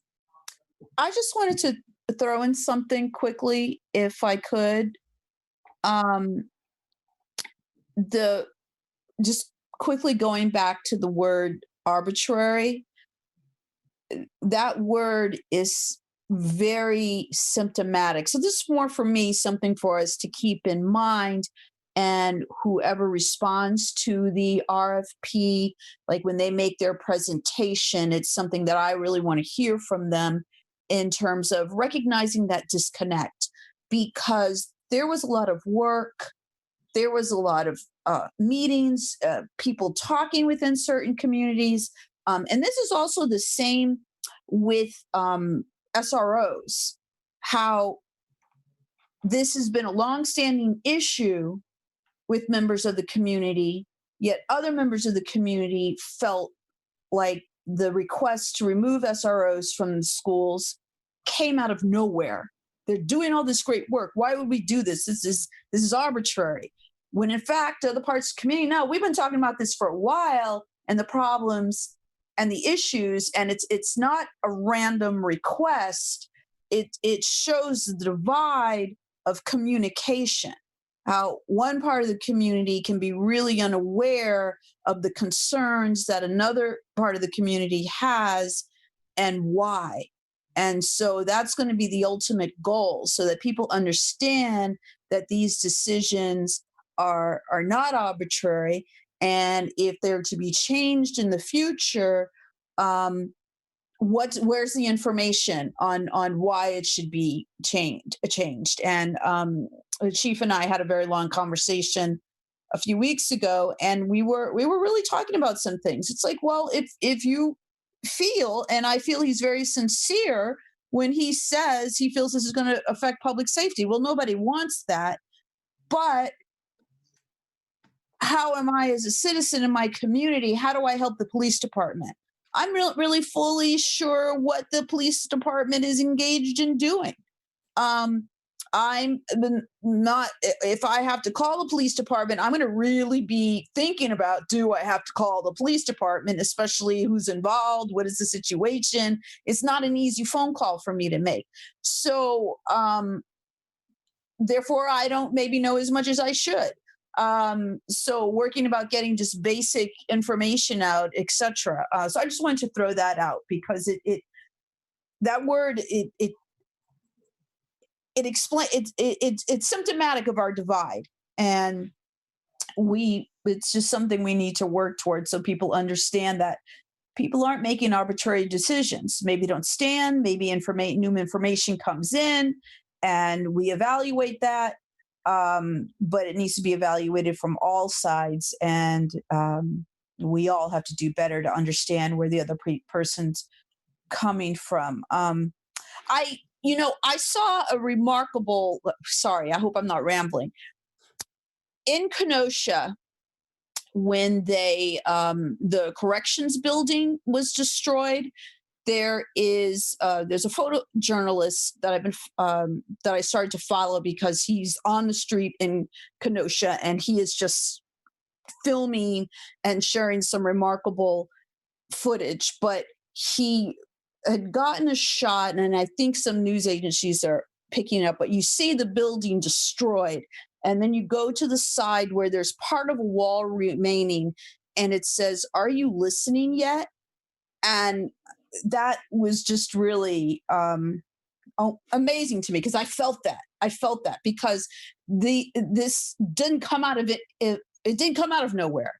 The city just didn't explode. There's clearly been conversations having, people have not been listening, and all of a sudden you have this building burned down, and one side of the community doesn't understand why, and the other side of the community is feeling like, well, that probably should have been done a long time ago. So just a few thoughts to think about. Thank you. Great. Thank you, Milo. With that, I'll move us on to item 5.02, which includes both some of the dispatch information as well as the call volume. Sorry, that's the same thing. No, different. Dispatch, actual dispatch versus call volume in one presentation. And I have received this presentation, both forms. It's been, the department was nice enough to put it together into one presentation, summarizing some of the main points of both. So I'm happy to kind of go with whatever the rest of the committee would like to see here. And if we just want to make it a Q&A session, which I think is how it's presented in the agenda. Yeah, I would just say the slides were available on board docs, so I did get a chance to read them through. I don't personally need a presentation on the material, but if people want that, they're welcome to. But I would suggest that we just go directly to Q&A. I agree. Great.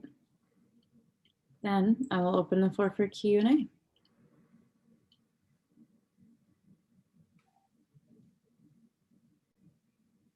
Was that a hand, Franklin? You're on mute. So I think Stephanie Seguino brought this up to me way early on, this before, I would say a year and a half ago, I think. But I would be interested in how calls are classified. So like the mental health calls is one of my main points of interest there. And, you know, is there any discretion involved in that, in how a call is classified and that kind of thing? I'd be interested in looking at that. And that's all I wanted to say. It's more of a comment than a question, just for the future. Just how calls are classified, how we track them or classify them in the future, and how we're going to do that going forward. But thanks. And I can give a very brief answer. They are classified in a number of ways, and their classification can change. So a call may come in as one thing and be classified initially by a PSAP, and then be reclassified by our dispatch, and then be reclassified again by the officer.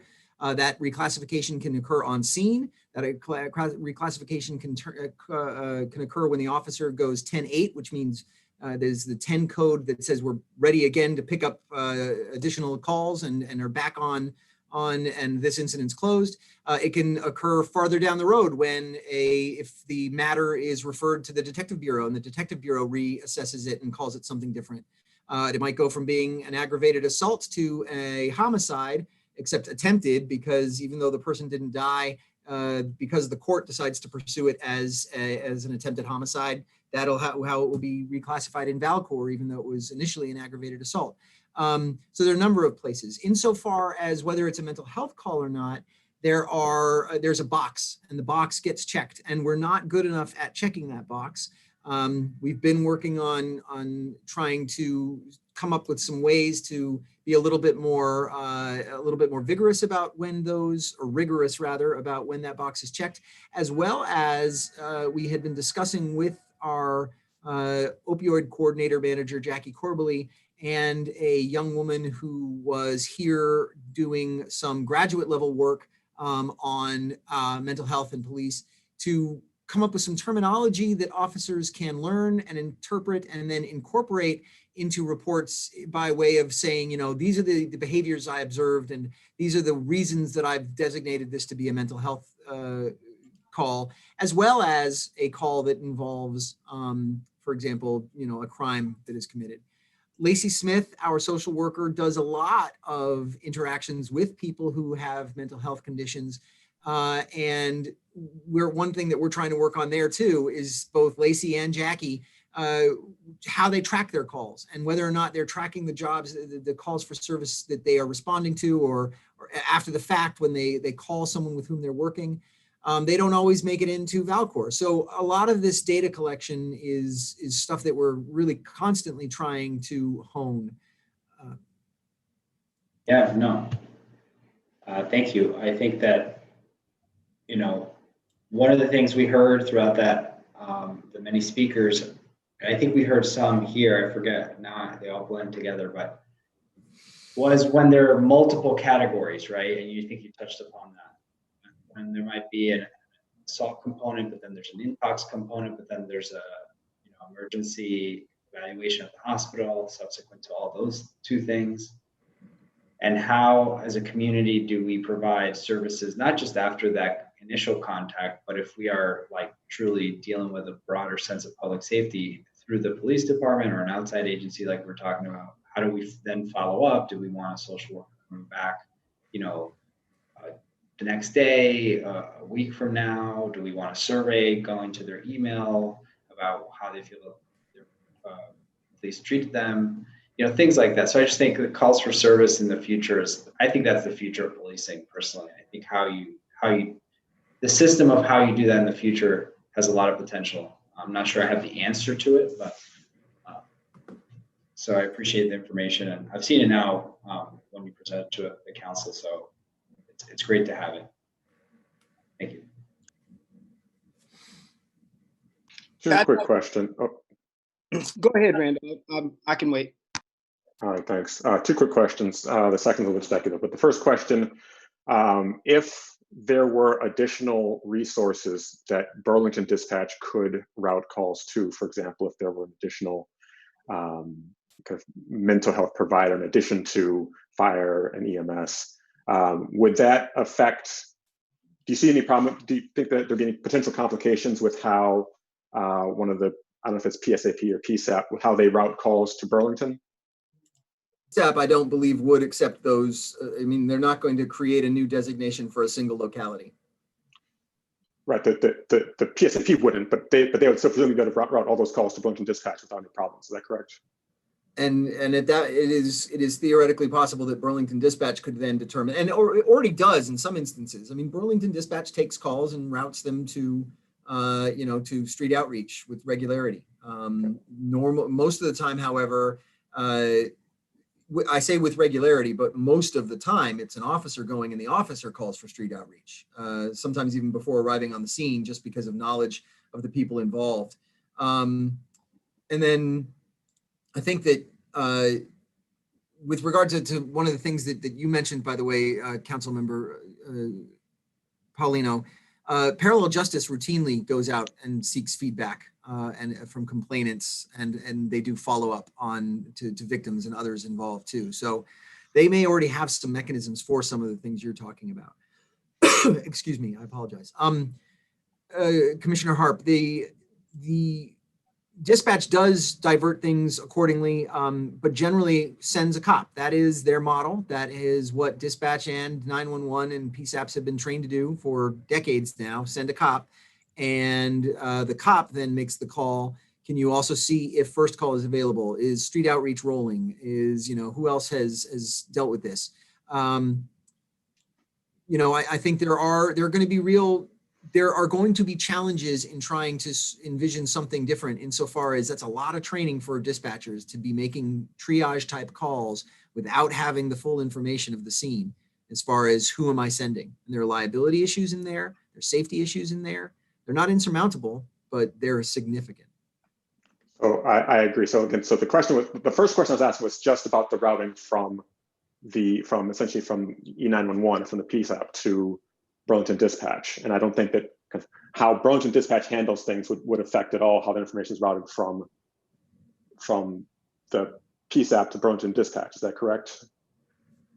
I'm sorry, Commissioner, I apologize. So essentially I'm saying that whatever the procedure is that Burlington Dispatch uses in order to route a call to the appropriate location, that's not going to affect at all how a call gets routed from 911, from the PSAP to Burlington Dispatch. You are correct. And obviously some calls come in direct to dispatch. I would say that probably a strong number of calls from, say, the Church Street area, from marketplace owners, businesses, probably go direct to dispatch. Don't go through 911. Estimate of a percentage? They're already doing that. I'm sorry? Do you have an estimate of a percentage? No, I don't begin to have an estimate. I mean, it's probably something that I could try to find, but I don't know. Frankly, that is something that, the full operational and functional assessment envisioned by the resolution would have to do.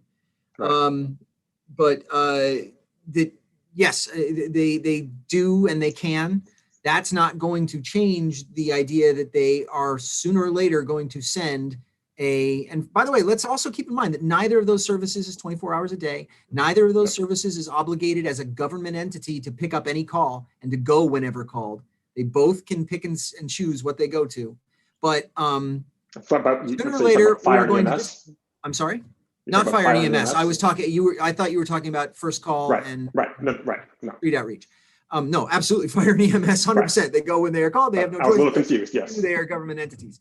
But there is going to come a day where, dispatch chooses to send social worker and social worker is harmed or situation degrades. It will happen. Now, stuff happens. So I'm not saying that hypothetical, it's not a hypothetical, it's an eventuality, but I'm not saying that eventuality, undetermined when, is reason enough not to do these things, but it's a reality. Right. So that was going to be actually my second question was, and you started to speak to it already, but obviously it would require a significant amount of additional training or retraining for dispatch. But putting aside the question of retraining, my question was going to be, do you see any kind of additional obstacles to having additional resources that dispatch might route calls to rather than just police, fire, and EMS. And so I understand you saying that there are liability concerns. So that's one possible concern. I wonder if there are other concerns in there besides kind of general liability and the current fact that some of those other resources right now are not 24/7. I think that there are concerns. The liability and safety is a real concern and a strong one. And the ability to determine effectively what a call is before you get there is a huge component of what officers do. As I've said before, the single most recurring call is suspicious event. And the reason it is because it's the catch-all, and it is the result of having see something, say something be inculcated in us for 20 years, for 30 years now. And see something, say something is great. And we want that. But at the same time, what it causes is a huge array and range of different kinds of calls. And you don't know what you got till you get there. So for dispatch to make that determination is difficult. And we'd be putting a lot on them.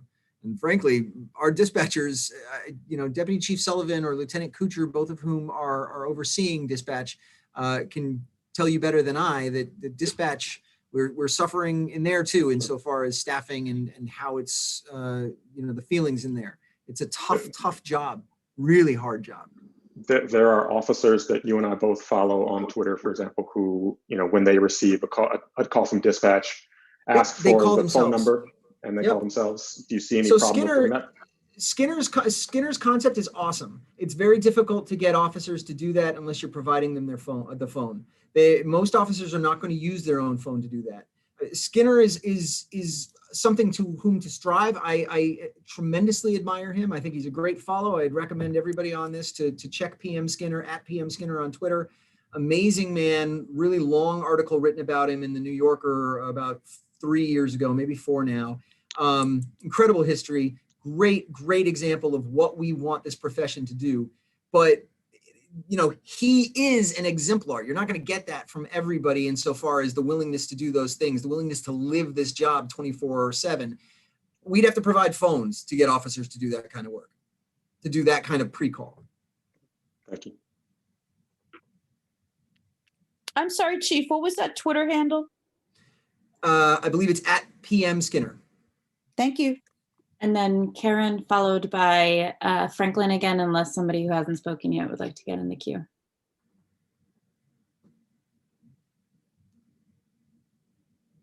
Can I just ask a question about one of the slides, Chief Mira? So early on, I asked for the contract, and I'm just going to ask one quick question. When you're talking about staffing models, it says, additionally, there are 2 possible staffing models that are most likely once BPD drops below 80. Both are subject to the BPOA agreement. Does that mean that these 2 proposed options could be in violation of the contract? No, I mean one is described in the contract and described explicitly with a very a relatively complicated rotational shift that goes into effect. They would have to sort of agree to accept that, although it's described in the contract and comes at a certain headcount number. We wouldn't just do it without talking to them and working with the BPOA to make that determination. The same is true of the other alternative, which is to end overnight coverage. The purpose of both of those is to make the most of what we can do with the little that is left.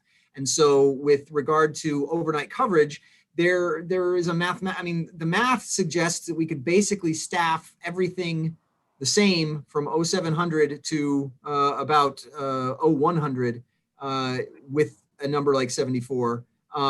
But it would be what would be left would be nothing between basically 02 to 07 or so. And then with regard to emergency staffing, there is an argument to be made that this isn't an emergency. This is something emergency staffing is designed for something where, for example, a disease lays low some massive portion of the officers, where we drop to this number because of some kind of cataclysm.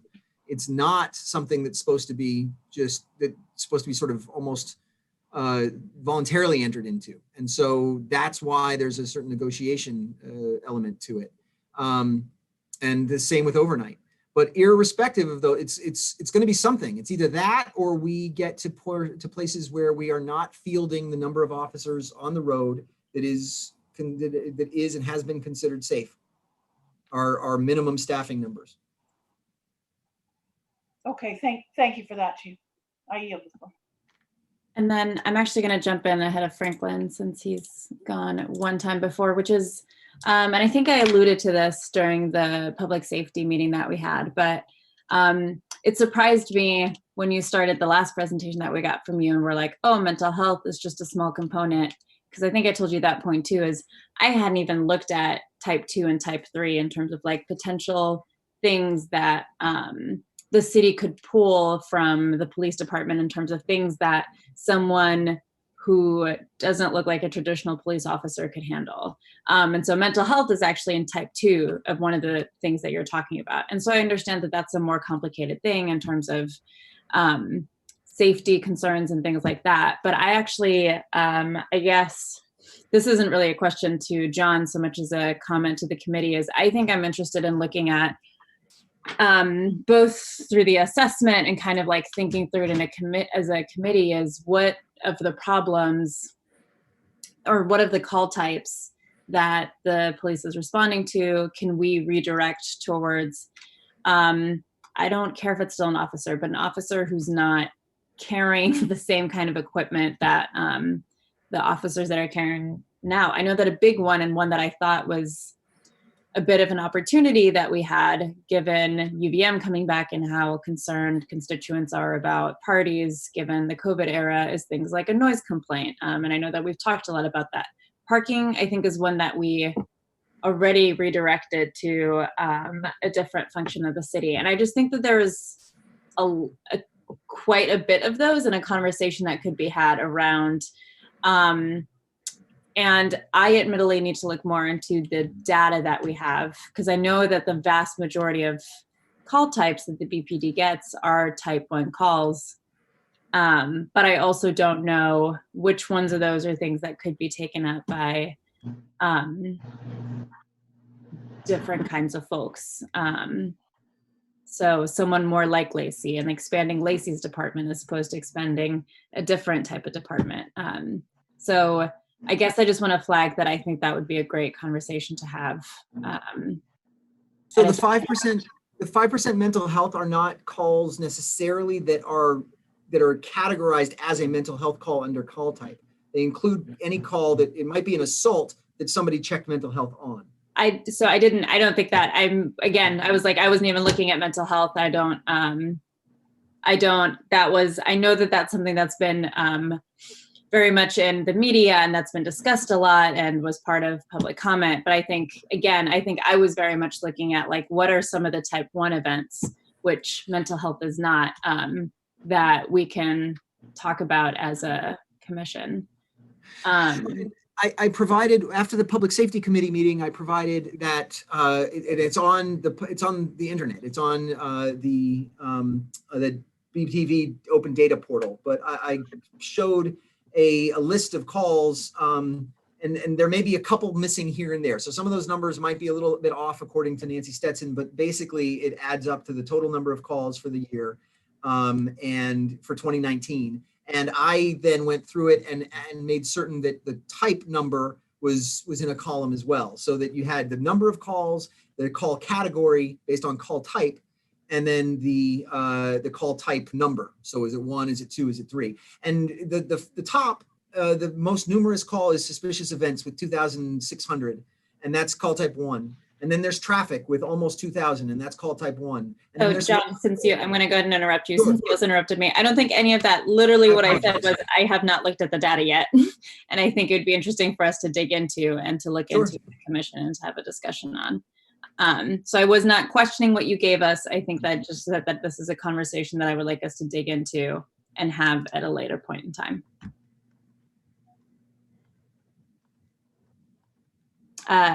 Go ahead, Jabu. How does Parks Patrol fit into all this? Do they respond to any of these type 1 calls at all? On the marketplace and in the parks, yes, they might be a first resource to respond. We don't have any beach and parkers this year. It was cut from the budget owing to the COVID issue. But yes, for certain kinds of calls, they might be first on scene. They are trained. They do carry pepper spray. They've got a radio, and they learn which kinds of incidents they can engage with and which ones they can't. Thank you. Okay, now back to Franklin. There you go. I had a small ask, very specific, but somewhat important, I feel. You referenced suspicious event classification, and that really triggered something in me. I think I would ask that you, I don't know if you can, I think you can do whatever you want. Obviously, you're the chief now. But I don't know what the what impacts this has, but I would ask you to consider just never using suspicious event. And the reason I feel that that's, that calls be classified as, non-criminal or non-investigative, other miscellaneous, and have more specific categories, because I do think suspicious event is overused, and then it empowers the caller, what's suspicious to a caller, right?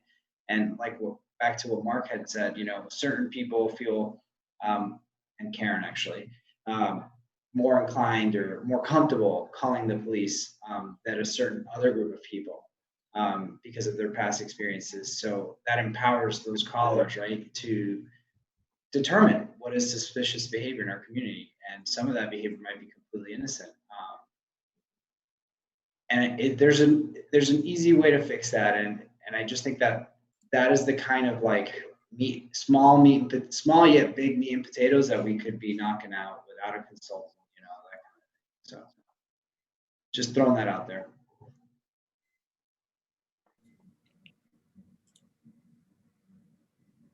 Anyone else on this item? Karen, is that you wanting to speak again? Yeah, one last thing about the slideshow, and then I'll stop. You can't even see me on back here. Mark. I'm looking at the schedule just really quickly, and I can see that there's hardly any overlap, and that it sort of correlates with this other graphic.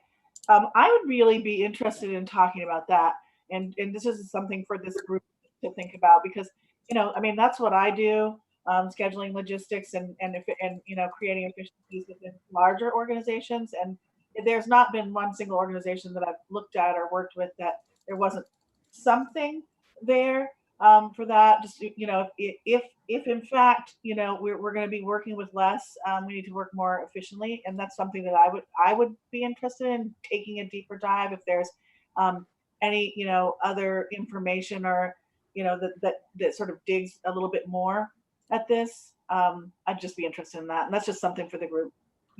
I'm all for doing the work, but I just I'd like to assess, like, you hear people, oh, I saw 3 cop cars at the Dunkin' Donuts. Are there 3 cop cars at the Dunkin' Donuts? You're like, well, not now.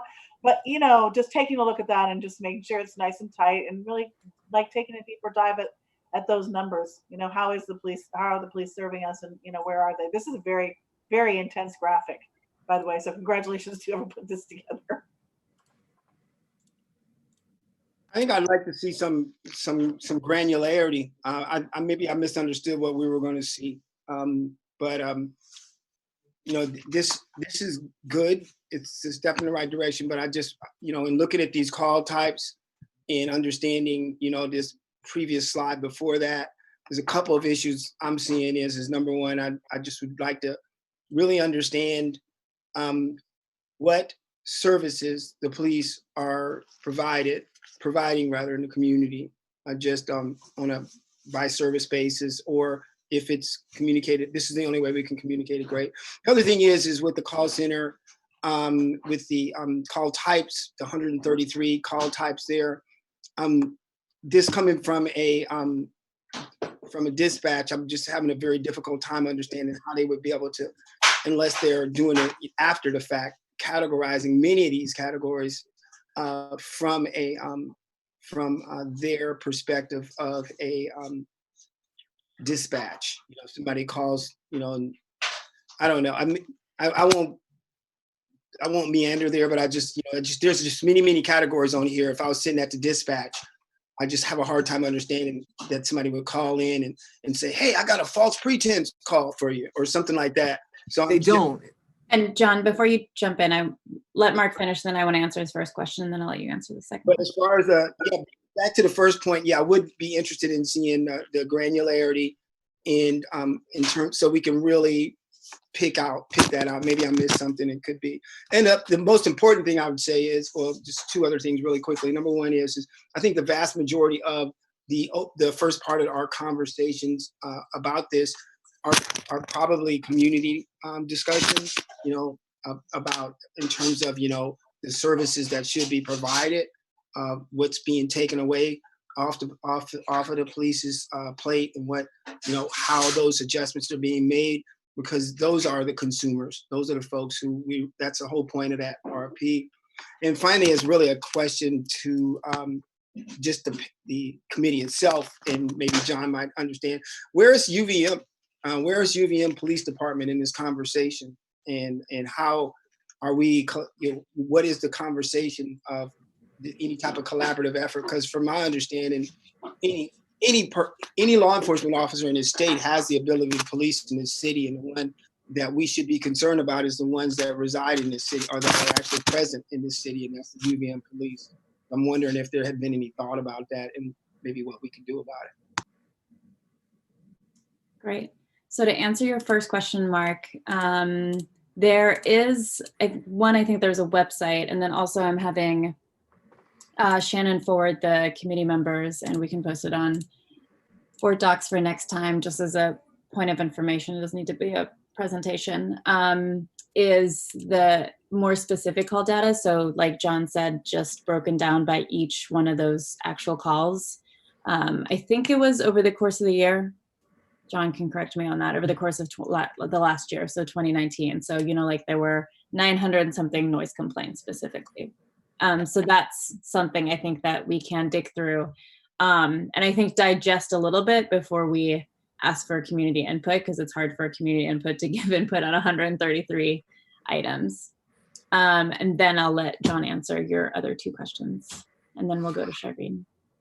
So of those 133, 100 were used last year, give or take. And basically, you know, dispatchers, you do the job for a while. 100 is not really that huge. I mean, we have almost 110 codes that we use, and we don't use a lot of them. There are many that we don't use every single day, and sometimes maybe you have to struggle to remember it. But that is, however, why you see such a large number in suspicious event, or in, you know, in agency assist or welfare check, because sometimes a welfare check may be more properly a missing person call, but it goes into welfare check first, and then sometimes it gets recategorized down the road, as I said, but other times maybe it didn't, even though it could have been a missing person, but it ended up being used as a welfare check, and they knocked on the door and the person was there. It wasn't a missing person, so they call it a welfare check. Some of the triaging, certainly, that Franklin is talking about with regard to suspicious event is done. It's done by dispatch, and it's done by officers too, insofar as not acceding to what one citizen believes to be suspicious. There's plenty of instances in which, I mean, lots, in which people say at the dispatch level, we're not going to go to that. That's not a suspicious event. Or when the officer either on the call, taking the call, says, I'm not doing that, or says instead, I'm going to, you know, I'm going to go there, and then quickly determine that it's not what you're saying it is. And we do call sometimes, Randall, just not on a personal phone, the way Skinner talks about calling before every single run. Officers do a lot now, since COVID especially. We have been diverting a lot of these calls for service to telephone calls, and saying, have the individual call me, or tell them I will take this by 21, which is the 10 code for taking it, by a phone call. With regard to UVM has 17 police officers. And I don't know that they're going to be getting all that many more anytime soon. I think that they do what's on the campus, and we, because of them, don't have to handle things on the campus. They occasionally do traffic things, especially in the vicinity of the campus, Maine, the jug handle, Main Street and South Prospect, Main Street and University Terrace, the jug handle. I wish they'd do more on East Avenue. Then we wouldn't have to do so much traffic enforcement on East Avenue or hear from the neighbors on East Avenue who want more traffic enforcement there. But I don't see them doing a lot more in the city based on the size of their service. Remember, 17, when broken down by having to have, people getting days off, et cetera, and working 24 hours a day, that doesn't amount to much. That amounts to 1, maybe 2 officers on it sometimes. So that's not a robust presence to go beyond the campus and be coming into the town. And I think there was a third thing, Commissioner, and I apologize that I don't have it. It's okay. I just wanted to note that I've had the occasion to interact with UVM police personally. So they do police in our community. They do, and they participate in noise patrols, or the joint noise patrols that were stopped this summer, but have the COVID educational circuits that began. I believe that Chief Bilodeau is sending some of his officers on those, but he's waiting. He too is, as he said, is understaffed a little bit at the moment. They do come into town. They just don't. They're not around a lot, and we have mutual aid with them for larger scale events, but it's not a regular thing. Yeah, I appreciate that, John, and I just for the sake of this, the scope of the work that we're doing, and understand that there are 17 officers with the full force of the policing powers of a class 3 uniformed officer. In other words, they are full police. They carry guns. They have badges. Okay, so I think I want to just make sure that is out there in the conversation. I don't know what to do with it, but I don't want to diminish the fact that they exist and they are a factor in our community. That's all. I think it's a very good question. I would love a presentation on just what they do, what is the scope of their patrols, what type of incidents and how many do they respond to.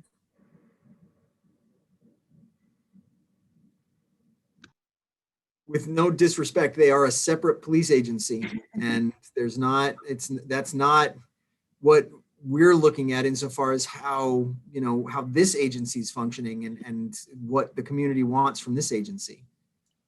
So to Milo's point, it's definitely something, just like the council asks UVM to come before them. I think it's definitely something we can ask, but would be separate from Burlington Police Department, and I can reach out to them. Yeah, and I do understand that they're separate. When you think about, some of you may know I've DJ'd in the community for a long time, so I've had a lot of time downtown. So I see what goes on downtown late. And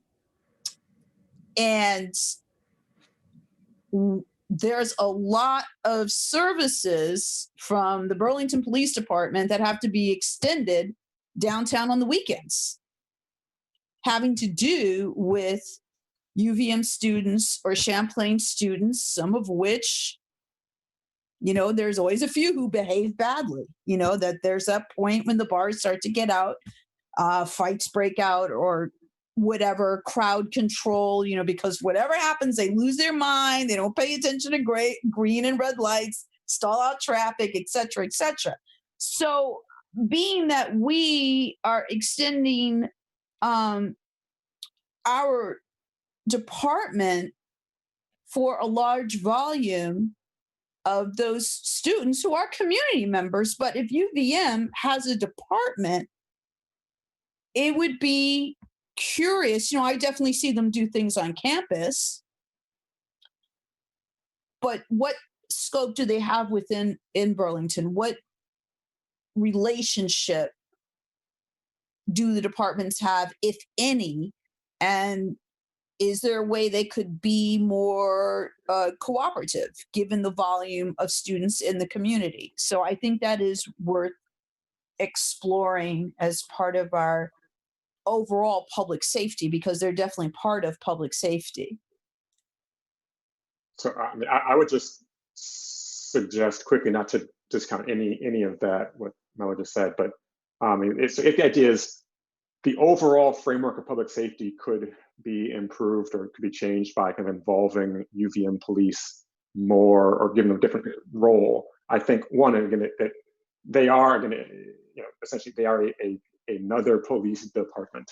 And so it's not clear to me that kind of asking, so even if it were possible for them to acquire greater capacities, and I follow Chief Murad in thinking that there's neither political will nor the money to kind of increase their capacity right now. Just, from my understanding, being a member of the university. But even if there were, I think that they wouldn't necessarily kind of have any different capacities or police any differently than Burlington Police Department would. So I think part of the question is kind of what role should policing overall play in the public health framework? But I don't think it's a question of should this department be doing more, should that department be doing more, because it seems like they're going to basically have the same sort of function overall when all is said and done. I hear what you're saying. I still think I would still like to know that information. I think that information would at the very minimum be interesting. Great. So I will definitely make the effort to reach out to them and gather the same kind of information and understanding from them as John has been providing to us. Although with the understanding that they don't have nearly the same amount of obligation to do so. Not that I understand. I understand that, but I think it would be interesting information. And John, is there anything online or anything that you could provide that describes the breakdown of the areas? I'm sorry, our areas are online. They're on the BPD site. I can send them to you or send you the link, Commissioner. But the areas are, just A area is basically everything in the new North End, approximately from the high school or so north. B area is the old North End. C area is the bulk of the hill section. And then E area is the south end. And D area is the smallest geographically, but it's the downtown core, and it's the busiest by call volume and by deployment. Okay, thank you. Great. Any other questions on 5.02? Oh, yes. I'm so sorry, Shireen. Okay. So, Chief, I just had two things. I think I heard you say, and this was what I was going to ask about, but I think you answered it, that the dispatchers have discretion to not do anything in response to a call to tell. So would they indicate to the caller that they're not sending someone, or how is that addressed? Yes, they would tell the caller that, we're not going to send somebody, or this is something that you can answer for a phone call, or can I direct you to an online to be able to file this complaint online. The instances in which they're going to hear a direct call for service where someone wants a police officer to come and they don't send it are relatively rare. But supervisors may often hear cases like that and say, we're not going, and direct dispatch to say so, or tell the officers, have that person call us instead, and the officer takes the call. But there is discretion, and there's, with 28,500 calls a year, there's a tremendous variety of permutations of that. But thank you. And then there was one conversation that you and Randall had that I frankly was not following it. But sorry. I'm sorry. I thought that was Mila talking because your hand was raised. Go ahead, Shireen. My bad. Sorry. There was one other point that you and Randall discussed that went right over my head, but it seemed to have significance. And that was this thing about the officer having a phone. So is that saying that sometimes instead of responding to a scene, the officer says, I'll have the officer call you, or did I completely miss that? So there's two things there. One is that here we will, instead of going to a scene, ask the caller to liaise with the officer directly on a department phone. That is, call the department and the officer will speak to the person on a landline here in 1 North Avenue. What Randall, apologies, what Commissioner Harp was talking about was a person we both follow on Twitter who is a police officer in Savannah, Georgia, who makes it a habit routinely to call the same number that has called 911 in order to get the information for himself before he arrives on scene and develop a relationship, as importantly, develop a relationship with the caller as he goes in. He is willing to do that. What I was stating to Commissioner Harp is that a lot of police officers are not going to use their personal phones to do that and have the, they're going to, well, whereas in the NYPD, we provided the entirety of the department with personal cell phones, but we did it because the district attorney of Manhattan had taken a huge bank to court over a terrorism case and gave us $160 million to do it.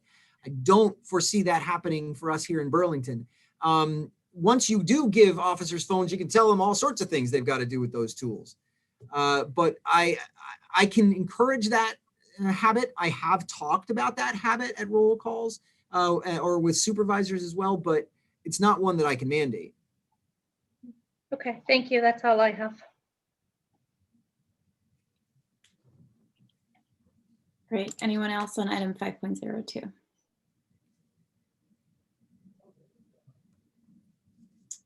Great, then we'll close that item and go on to other business. On 6.01, next meeting agenda items, just want to highlight a few things. You have homework that's not necessarily on the agenda. Just want to flag that again.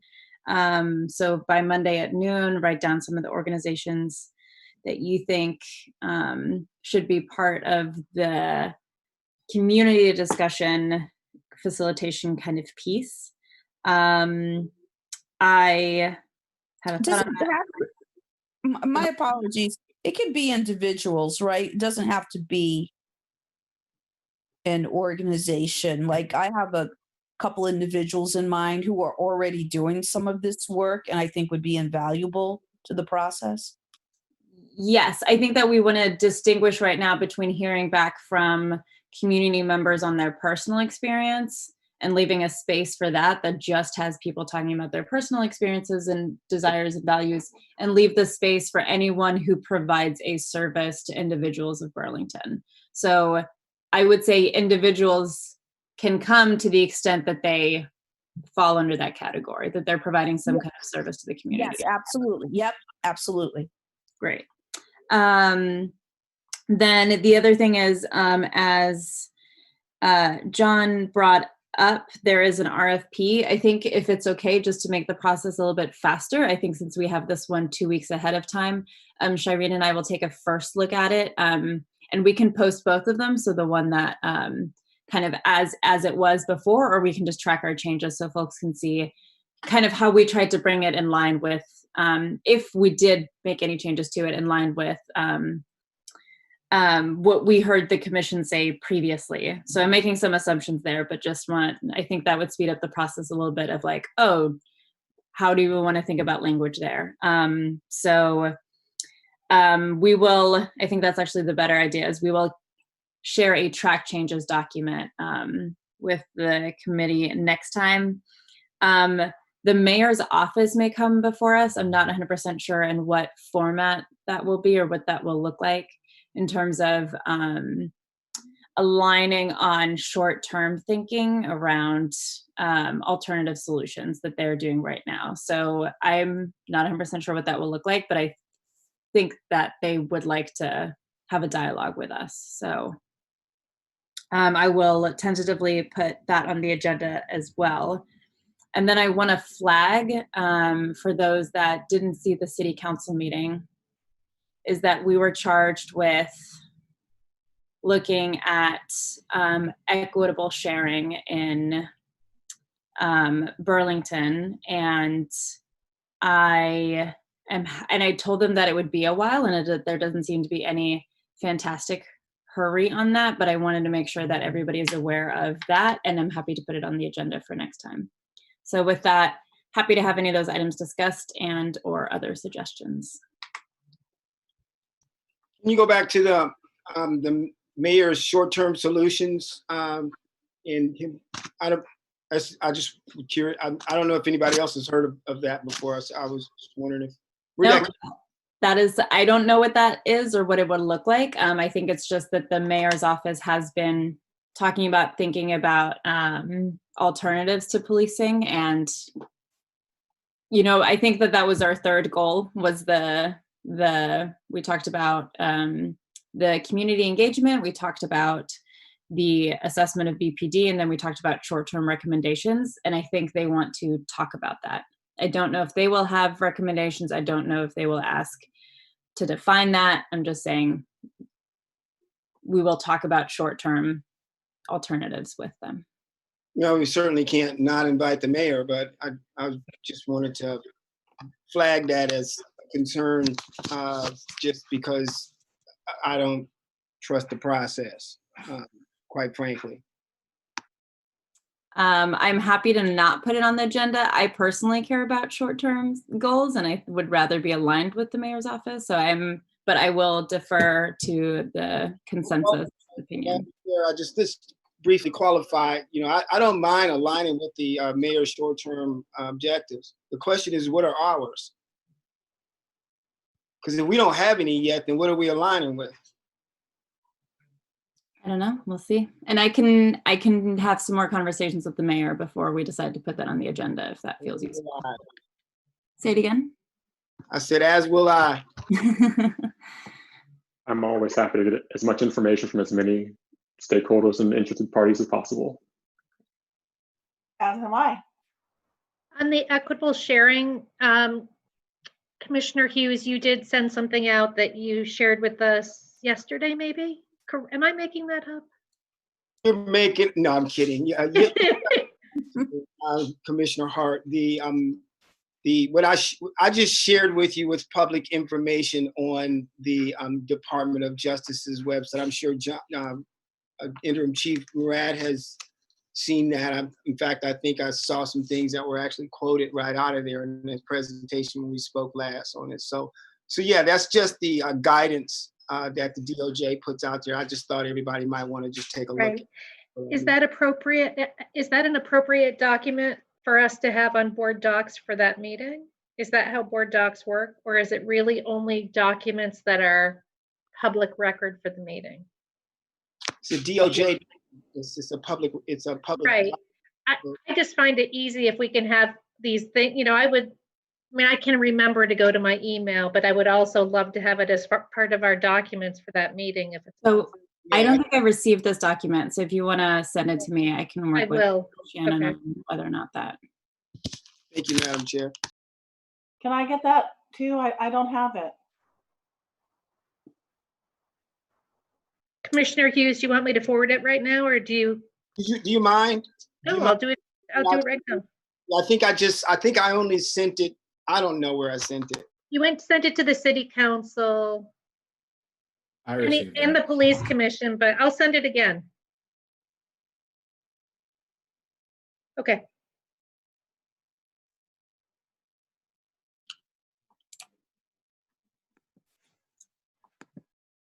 Any other thoughts on other items that should or shouldn't be on the agenda for 2 weeks from, I should clarify, for 2 weeks from today at 5:30? And I'll just say that per the rules, we can have a quorum via email about agenda items. So if at any time, it doesn't have to be now, it's late, we've been going at it pretty hard. I would say if people, you know, I think that's a better format is all I'm saying sometimes than at the end of the long meeting. Sorry, that was a little bit in and out. I didn't quite catch your message. I'm saying that per the open meeting laws, we can email each other with the entire committee as long as we stick to only discussing the agenda items. And sometimes that's a better way of having, you know, than at the end of the long meeting, since we've been going at it pretty hard. I think that a 5-minute discussion on what the next agenda will be, given that it's on the agenda, is warranted. But you're definitely, any of you are free to email the whole group with any agenda items. Just as always, be careful of having any opinions reflected in that as opposed to just the items.